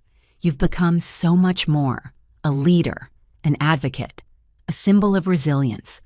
We'd like to offer you a position as our Chief Ethics Officer overseeing employee protection protocols and extending Morrison Tech's commitment to supporting our people's whole lives, not just their work hours. I accepted knowing this role would let me help others while continuing the technical work I loved. It was a future I'd never imagined when I'd first texted back my refusal to hand over my salary. Later that night, I stood on my apartment balcony. My own apartment paid for with my own money, decorated to my own taste, free from hidden cameras or manipulation. The city sparkled below, full of people living their own stories, facing their own challenges. My phone buzzed with a message from a number I didn't recognize. I'm 18 and my parents just told me I'll be supporting them through college and beyond. I saw your story on the news. Is it really possible to say no? I typed back, yes, it's possible. It's difficult, it's painful, but it's possible, and you don't have to do it alone. I gave them the foundation's hotline number, knowing they'd find support resources, and most importantly, validation that their desire for independence wasn't wrong. As I went to bed that night wearing my grandmother's ring that had become my talisman, I thought about the journey from that first confrontation to this moment. My family had tried to break me for refusing to be their personal ATM. Instead, they'd created a movement. Thousands of people were free because I'd said no. Laws were changed because we'd spoken up. Families were learning healthier dynamics because we'd exposed the toxic ones. My parents had wanted my salary. Instead, they'd funded a revolution with their crimes. The little girl who'd made Mother's Day cards and promised to always take care of family still existed within me. But she'd learned that taking care of family meant holding them accountable, that love without boundaries became abuse, and that sometimes the most caring thing you could do was refuse to enable exploitation. Tomorrow would bring new challenges, more families to help, more laws to change, more conversations to transform. But tonight, I was at peace. I'd kept my salary and my self-respect. I'd gained a chosen family who loved me without price tags. I'd turned personal trauma into public service. My grandmother had started this by documenting truth and protecting assets. I was continuing it by protecting people and changing systems. Together across the divide between life and death, we'd proven that love wasn't about ownership or obligation. Love was about wanting someone to be free, successful, and independent, even if that meant they walked away from you. Especially if that meant they walked away from you. That was the lesson worth teaching the world. And thanks to everyone who joined this fight, it was a lesson spreading further every day. Thank you for joining me on Alondra's journey. If her story resonated with you, if you've faced similar struggles with family financial abuse, or know someone who has, I'd love to hear from you in the comments below. What did you think of Alondra's choices? Have you ever had to set difficult boundaries with family over money? How do we balance cultural expectations of supporting family with protecting our own financial future? Please leave a comment sharing your thoughts or experiences. And if this story touched you or might help someone you know, please hit the like button and share it. Don't forget to subscribe to hear more stories about people finding the courage to stand up for themselves and build the lives they deserve. Remember, you are not obligated to fund anyone else's life at the expense of your own dreams. Your success belongs to you, and choosing yourself isn't selfish. Sometimes it's the first step toward healing an entire family system. Until next time, stand strong in your truth and know that you deserve relationships based on love, not ledgers. With hope and solidarity, your storyteller.